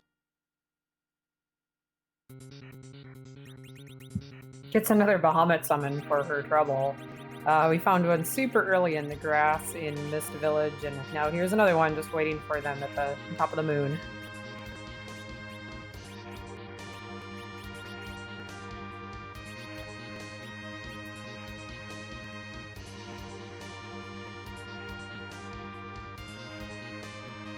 And Dia just going straight in after getting those levels. Looks like we have a very important question to ask very soon. Oh my goodness, not even going back to take the safety save. So this is that the guts that you were talking about earlier, Antidale, that Dia has demonstrated before, and her how she just wants to dive right in to this Z fight no matter what. So, and she knows that there hasn't been a first place finisher, and she wants that first place. She does, and she's very confident in her abilities, and very deservedly so. She's a very, very excellent runner. Yeah, absolutely she is. So, yeah, Antidale, you mentioned that there is a question that we have to ask. Do you want to do the honors? Sure, I'd be very happy to on this last community race on a Friday night. Chat, whose butt are we going to kick tonight?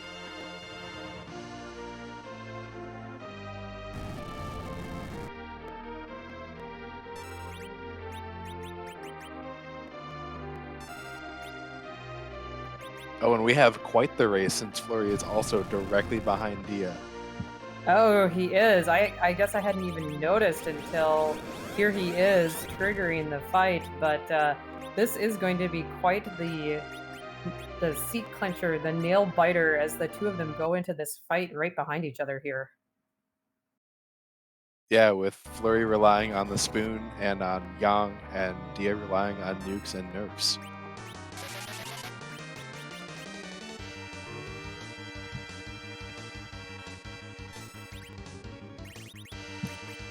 Is that Dark Gaia from Illusion of Gaia? That very well could be. I don't remember actually whether or not I've played that game, but chat is agreeing with you. Maggie?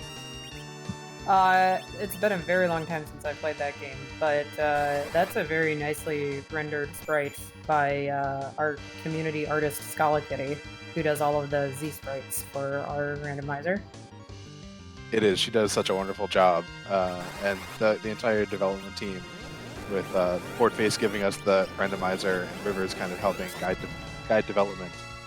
Dia doing the Z sprites, and Calm Lemony has been designing some of the new harp songs that should be coming out when 4.0 is actually out of beta.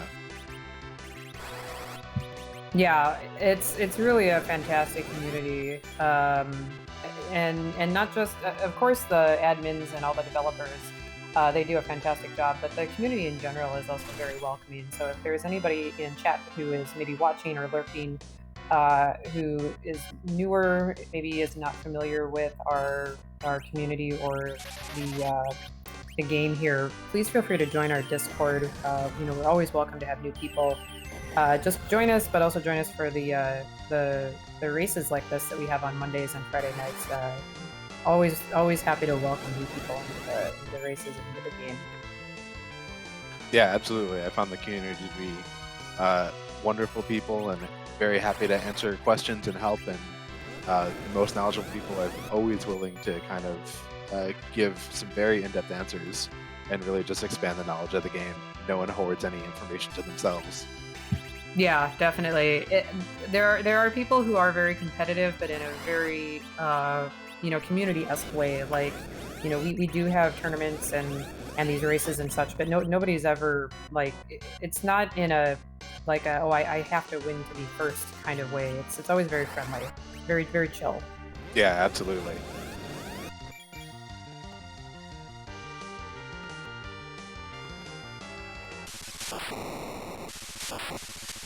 We have so many nukes going on. Look at all the nukes. And there is a dot done. GG to Dia for taking that first place finish.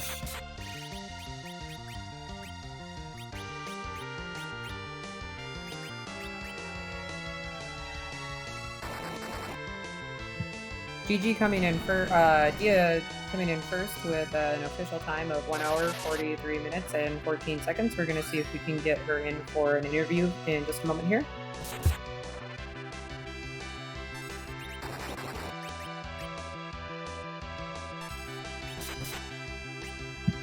And it sounds like we are now joined by our first place finisher, Dia. GG on your finish. Thank you. GG, that was an excellent race. Thanks. So what did you think of this race compared to Monday night's race that you also played in that was the same flag set? I would have liked the pre-advent rumors from the start of the game. This one felt like you actually had to dive a bit deeper in order to get the dark matters you needed to finish the game. I assume that there's quite a bit on Nnone as well, just from the way I went through this seed. Because I got most of them on the blue pan, I would think. Yeah, we were wondering if maybe you were going to have to start opening moon chests to get the last few that you needed. You had 28, I think, when you first raised the big whale, and then we saw you go into maybe 26, 27, 28, somewhere in there, and you went to the giant, and we were wondering, where you were going to go from there, if maybe you were going to start diving moon chests.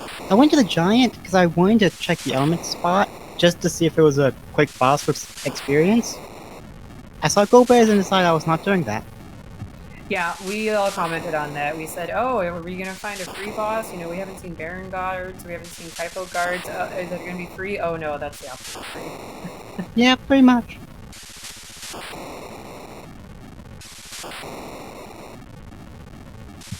Was there anything that you felt kind of tripped you up, or anything that you would have wanted to do differently? I would have liked to have 10 key items before I ended up diving Luca, but I don't think that was available unless I dived moon chests first, and I didn't really want to deal with the trap chests on the moon. Yeah, I definitely can't blame you there, especially if they're not necessary. Like they really weren't in this particular flag set, and there's some really nasty fights in those moon chests. Yeah, so I guess. See, like I could have done tower first and checked those two spots, but I figured if it's at one of those two, I don't really care to do the fights to get it before just checking for dark matters.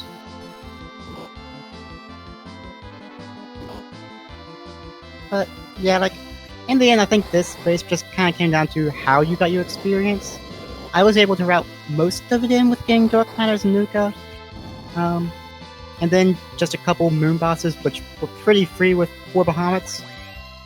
Yeah, definitely. It was nice to see Dark Elf and the Baron Guards up there. Plague wasn't too difficult. So yeah, I thought you did a really nice job getting XP considering the resources that you were given, or I guess not given, in this particular flag set for grinding. Seeing the Baron Guards was particularly nice because I was able to get the life bit from one of them. Definitely. But yeah, overall I thought this one just went pretty well. Quite a bit different than the Siege for Monday, but overall still good. Yeah, and I think the party really lent itself to playing it differently too, with the very low HP totals but the high damage out. Mm-hmm. Yeah, I saw the party was just like, we're just gonna have girl power tonight. So like, I could have taken the Young Front Agility Anchor, but why would I do that when I have 4 Vidias in a form? Absolutely. Yeah, your reflex strats really lended to that Z fight in the end, because you and Flurry went into that fight almost at the same time. Flurry was just a few seconds behind you, but then you managed to beat Z about a minute ahead of him, a little over a minute ahead of him, thanks to the reflex strats. Nice. Yeah, reflex strats are definitely riskier, but if you can pull them off, they're quite a bit quicker. Yeah, and you definitely pulled them off very well. I was a little scared of the wall running off because we didn't find any store veils. So you saw me like at the end there cast up another wall on the forearm, just in case like that last nuke didn't kill, I would still be able to get a couple off without worrying much about it. Absolutely. Well, GG on your finish. Did you have any further thoughts or anything else you wanted to add? Nothing I can really think of. Thanks to you two for the commentary. Thanks to Dathis for the restream, and to Elias for tracking. And thank you for allowing us to restream you again. And GG again on your finish. I hope you have a great rest of your evening. You too. Thanks.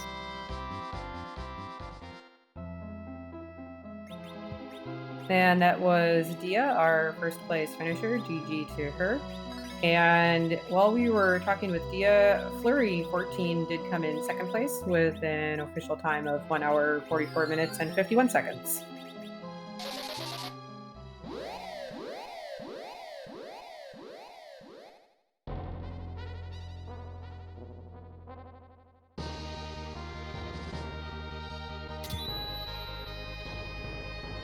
And there is Flurry joining us with GDs on your second place, Flurry. That's a very nice race. Oh, thank you. I'm sure that was a close finish. I'm sure that was fun to watch. It was. You both entered the Z fight pretty much at the same time. Ah, man. Then one small hiccup on the Z fight. I don't know if it would cost a minute and a half, but I had a I had my turn order wrong, so I lost an Eddie turn, and considering how much damage he was doing, that's actually quite a bit. But I still think the Z fight went okay. Kind of got out a little bit with the skin of my teeth and having the Meteo not hitting, but otherwise, yeah, that went all right. Yeah, you did go into that fight just a little bit behind Dia, not much, a few seconds. But then the other thing that kind of was at Dia's advantage that we just commented on while she was in here was that she was doing reflex strats. She had 4 Rydias and a Quorum, and so that shaved off some time from her fight as well. Yeah, I thought about that after seeing like the first few characters, and I kind of thought, because it's C standard, and I knew that it wasn't guaranteed, but I thought there was a pretty good chance that one of the two was going to be Fu or Edge, just because of how many Rydias we saw in the beginning, and never got him. whoever character number 5 is a mystery. I don't know if you guys saw it on any of those streams. We did not, no. So I'm guessing it was behind Baron or the Giant, which would be hilarious. But so yeah, I was kind of hoping that there would be a Fu there somewhere that would enable me to do a grind up to Nuke like reasonably. And after I saw the Moon character, that was kind of like, all right, I'm just gonna go with a Cursed Ring, low agility, and let Edward and Yang do some damage. Finding the Adamant Armor and Cave Bahamut was super nice for that. So yeah, it's did Dia actually grind up all the way to Nuke, or did she go in with like lit 3s and all that? She did indeed grind all the way to Nuke. She did some of the moon bosses, and she also did trapdoors in Sealed Cave. Okay, so she got 30 way before I did then, so well done. Alright, cool. I guess the other issue I probably ran into this race was having Baron and the Baron key and what's that thing called? The hook. Also behind the moon left a little less chest than I would have liked. And I feel like the only chests I had left were the Lunar Subterrane and the remainder of Sylph Cave, so getting to 30 was a little more of a struggle as far as time went than maybe the last race we did. So there was that, and I think it would have worked out where especially once you see the Adamant, if you're confident enough to take on the Moon chest, you're going to finish it like level 50 whatever, probably get close to 30. And even if not, you'd find the Baron key and the hook, and there's probably plenty under there. So yeah, we were talking while you guys were running whether or not people would have to do some of the moon chests in the subterranean to get to their 31, or if there was going to be a Baron key or the hook up there to help get you all the rest of the dark matters you needed. Yeah, it was definitely a consideration after finding the Adamant Armor. Then none of the bosses were too scary after that. So that's something I thought about doing for sure. And I ended up like, all right, I'm already at like level 40. I think I can pull this off without having to grind. So yeah. So just to interrupt real quick, Poidrak is about to go into his Zeromus fight, but we're pretty sure he hasn't actually turned his dark matters in for his. Oh no, Corey! He has 30. I saw in his inventory 31 dark matters, but I don't see a crystal. Oh well, hopefully when he goes to turn it, he turned in the pass. You see the dark matters there. Ah, that's a bummer. Yeah, yep. he had used the pass. He did a whole bunch of menuing to like change his inventory around and stuff, and then he realized when he triggered his Z fight that he didn't actually have the crystal. Speaking of inventory, the most difficult boss in this seed was the inventory. Good golly, Miss Molly. I was in that inventory screen for a good 10 minutes, it felt like. Everybody was. Yeah, it wasn't just you. Yeah. Yeah, there's so much to pick up and so few character options to actually equip people with, and you're kind of hanging on to really good stuff for a long time. Yeah, because there was still that one character we didn't know who it was going to be. So...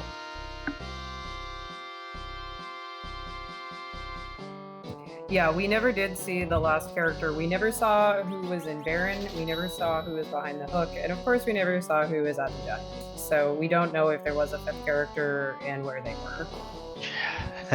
That's probably the big kicker of this seed. Because man, if it was Cecil, I had Crystal Swords, Excalibur's Edge.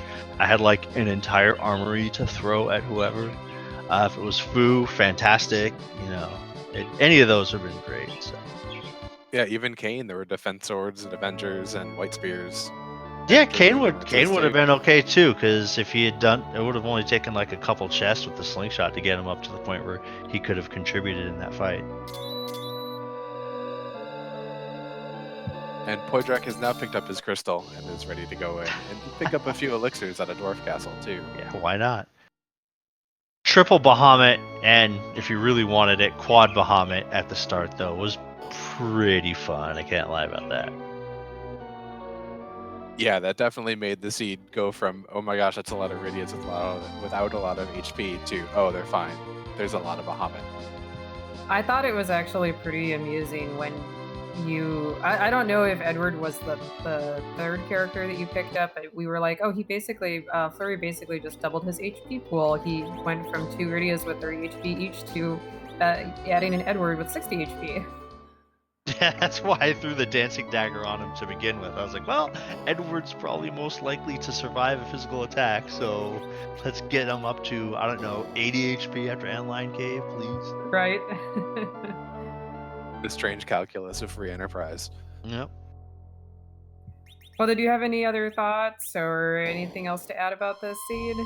No, not really. I would like to give a special shout out to our first-time restreamer. Deathis did a fantastic job getting this put together at the last minute. It is super appreciated. We didn't have a whole lot of people to volunteer. I was kind of like, oh, hey, there's only 4 of us, so let's throw it in.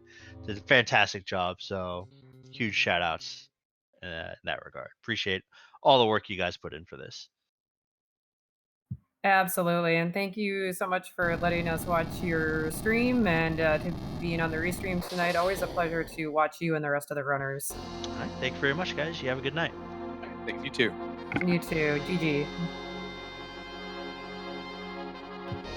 And that was Flurry 14, our second place finisher. And now we're going to turn back to Poydrak and Count Zero. Count Zero is currently in the sealed cave, making his way through some trapdoors, and Poydrak is just about to get this Z fight started off properly after having actually turned in his dark matters and gotten his crystal for real.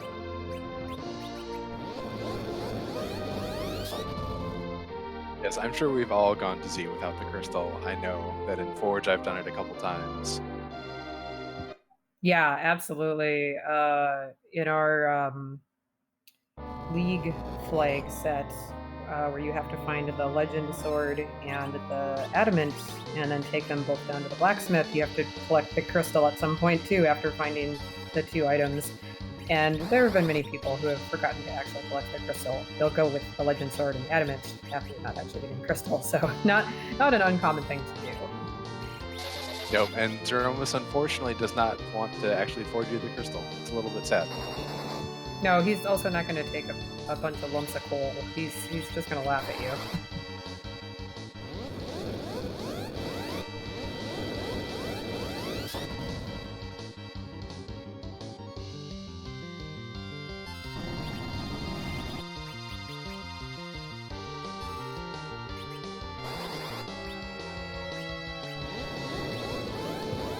And again, just as Dia and Flurry had pointed out, I want to give a big shout out to our restream team, Dappus for restreaming tonight, and Elias for tracking this monster of a seed.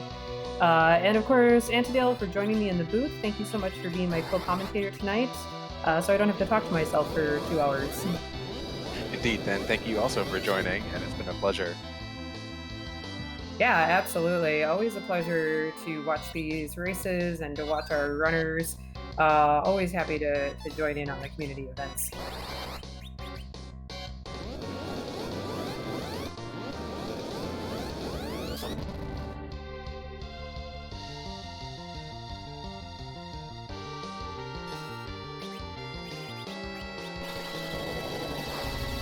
Looks like Poydrak has cast Wall on his Yang and is just nuking, reflecting nukes off the Monk. Probably the safest target to get that Wall too, as Sawyer was mentioning, where the Wall could wear off, since we're so used to Star Veils. Yeah, with the shuffle flag on like that, there's no J items for sale, so if they never found a Veil, either a Star Veil or a Moon Veil, available in a chest, then they're just relying on these walls casted by their white mage. So I'm a little surprised they never found a Veil, but that's the way the chests are shuffled, I guess. Or there might have been Dia that was talking about the wall falling off, I think it was. Yeah, she said that she had recast it right at the end of her fight in case it had worn off on the original person that she used it on.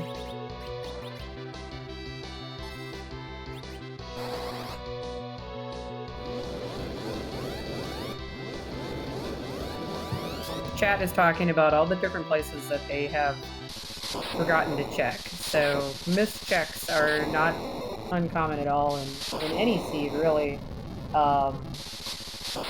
Forgetting a particular boss or a particular key item. But here we see Poydrak gets through this fight pretty easily, getting our 3rd place finish. So GG to Poydrak for finishing this fight, coming in 3rd place tonight. Indeed, GG's to Poydrak. And Poydrak has joined us in the booth. GG Poydrak, and welcome, and congratulations on your 3rd place finish. Well, I'm not sure how really I can say I played. I felt off that entire seed, to be perfectly honest. From the very get-go, it just felt I was doing things wrong. I was happy about some things, but like the Mac Giant ride, I was really happy with. That's the first time I've ever done that one. And then I remembered I have no source of wall. So first of all, that Mac Giant grind was great. I was very impressed to see that. As soon as I saw you go in there and that you had a Thunderclaw on your Yang, I was like, oh, we're going to see a Mac Giant grind. That's great. Nobody's done that. And then your comment about not having wall, nobody else did either. So you weren't the only one that did not find a Veil anywhere. We were just commenting on that. Nobody found a Veil in any chest in anybody's stream. So anybody else who wanted to be bouncing any kind of spells had to do the same thing you did by just casting wall.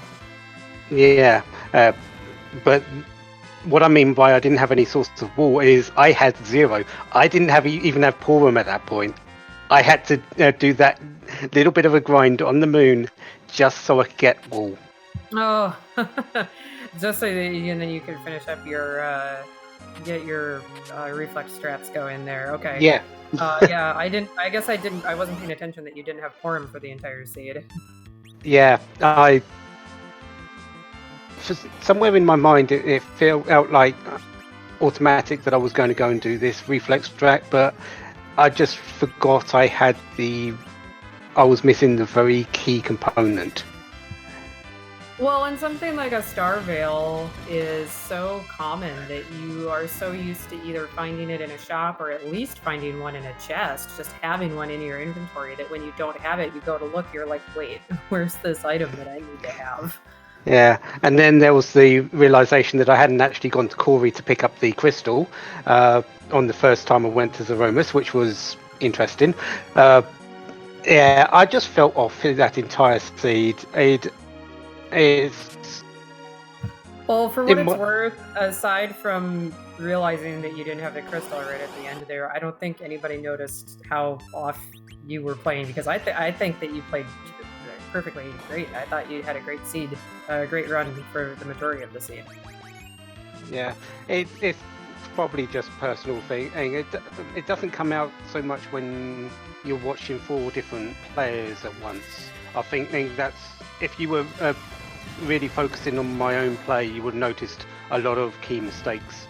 But that, and I definitely saw them in my own play, which I need to sort of work on. But also, I'm just going to call this an off day and come back, hopefully with a better game plan in mind. This is one of the seeds where everything sort of didn't go my way.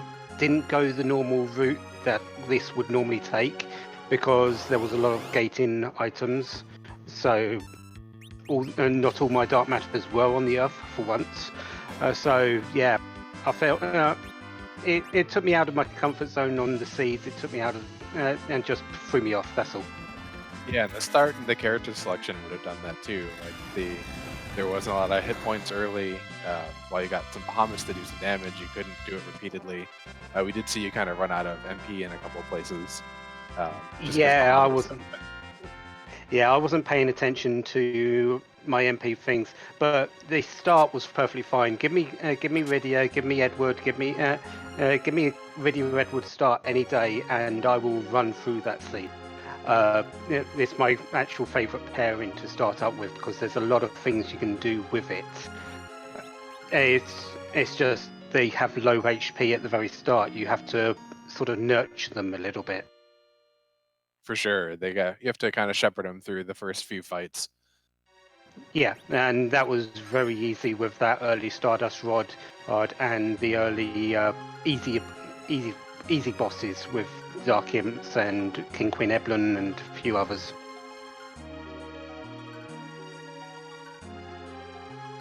Yeah, I had actually forgotten how cleanly the early game, because you did have a very nice early game. I saw you use the Stardust Rod a few times to kind of just pick off those multi-bosses really easily.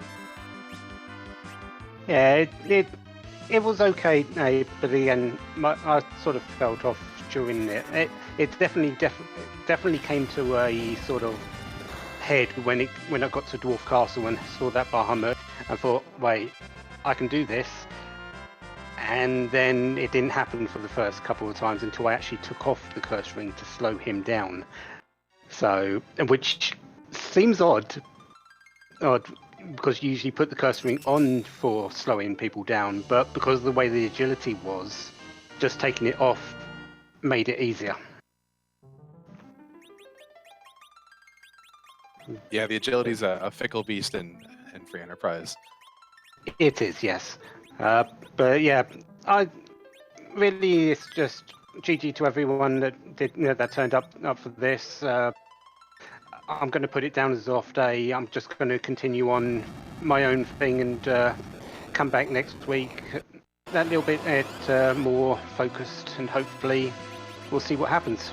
Third place isn't bad, but out of 4, you can't. You have to say nah, really. Yeah, but that is a good forward-looking way to look at it, to just kind of chalk this up to not your best seed, and just look forward to doing better and learning from those mistakes. Indeed. Right, I'm going to let you watch out the last person or whatever happens next, and I will see people again, probably in a few weeks. Who knows? We'll see you soon. All right, thanks, Poydrak. Have a great evening. Thank you, Poydrak, and GG on your finish. And that was Poydrak, our 3rd place finisher. GG to him, and GG to all of our runners tonight. Yeah, and for all Poydrak was saying that that's one of his favorite starting pairs. It's not the easiest to kind of, once you got through those first couple of fights, they still only had a couple hundred hit points and could go down in one swing to almost anything. Count Zero has just finished up the Sealed Cave and is sitting at 28 dark matters, so is getting pretty close to wrapping this up here.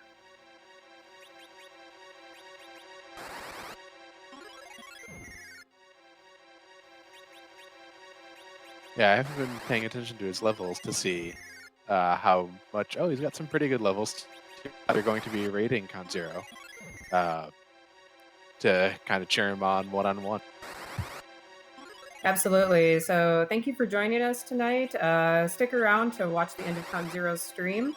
And again, thank you to everybody for making these races happen. And thank you for Antidale. And I hope everybody has a great evening. Yeah, indeed. Thank you, Maggie, for co-commentating, and thank you, Randomania, for hosting us tonight. Hope everyone has a great night, and if you're not around on Monday, hope you have a good New Year.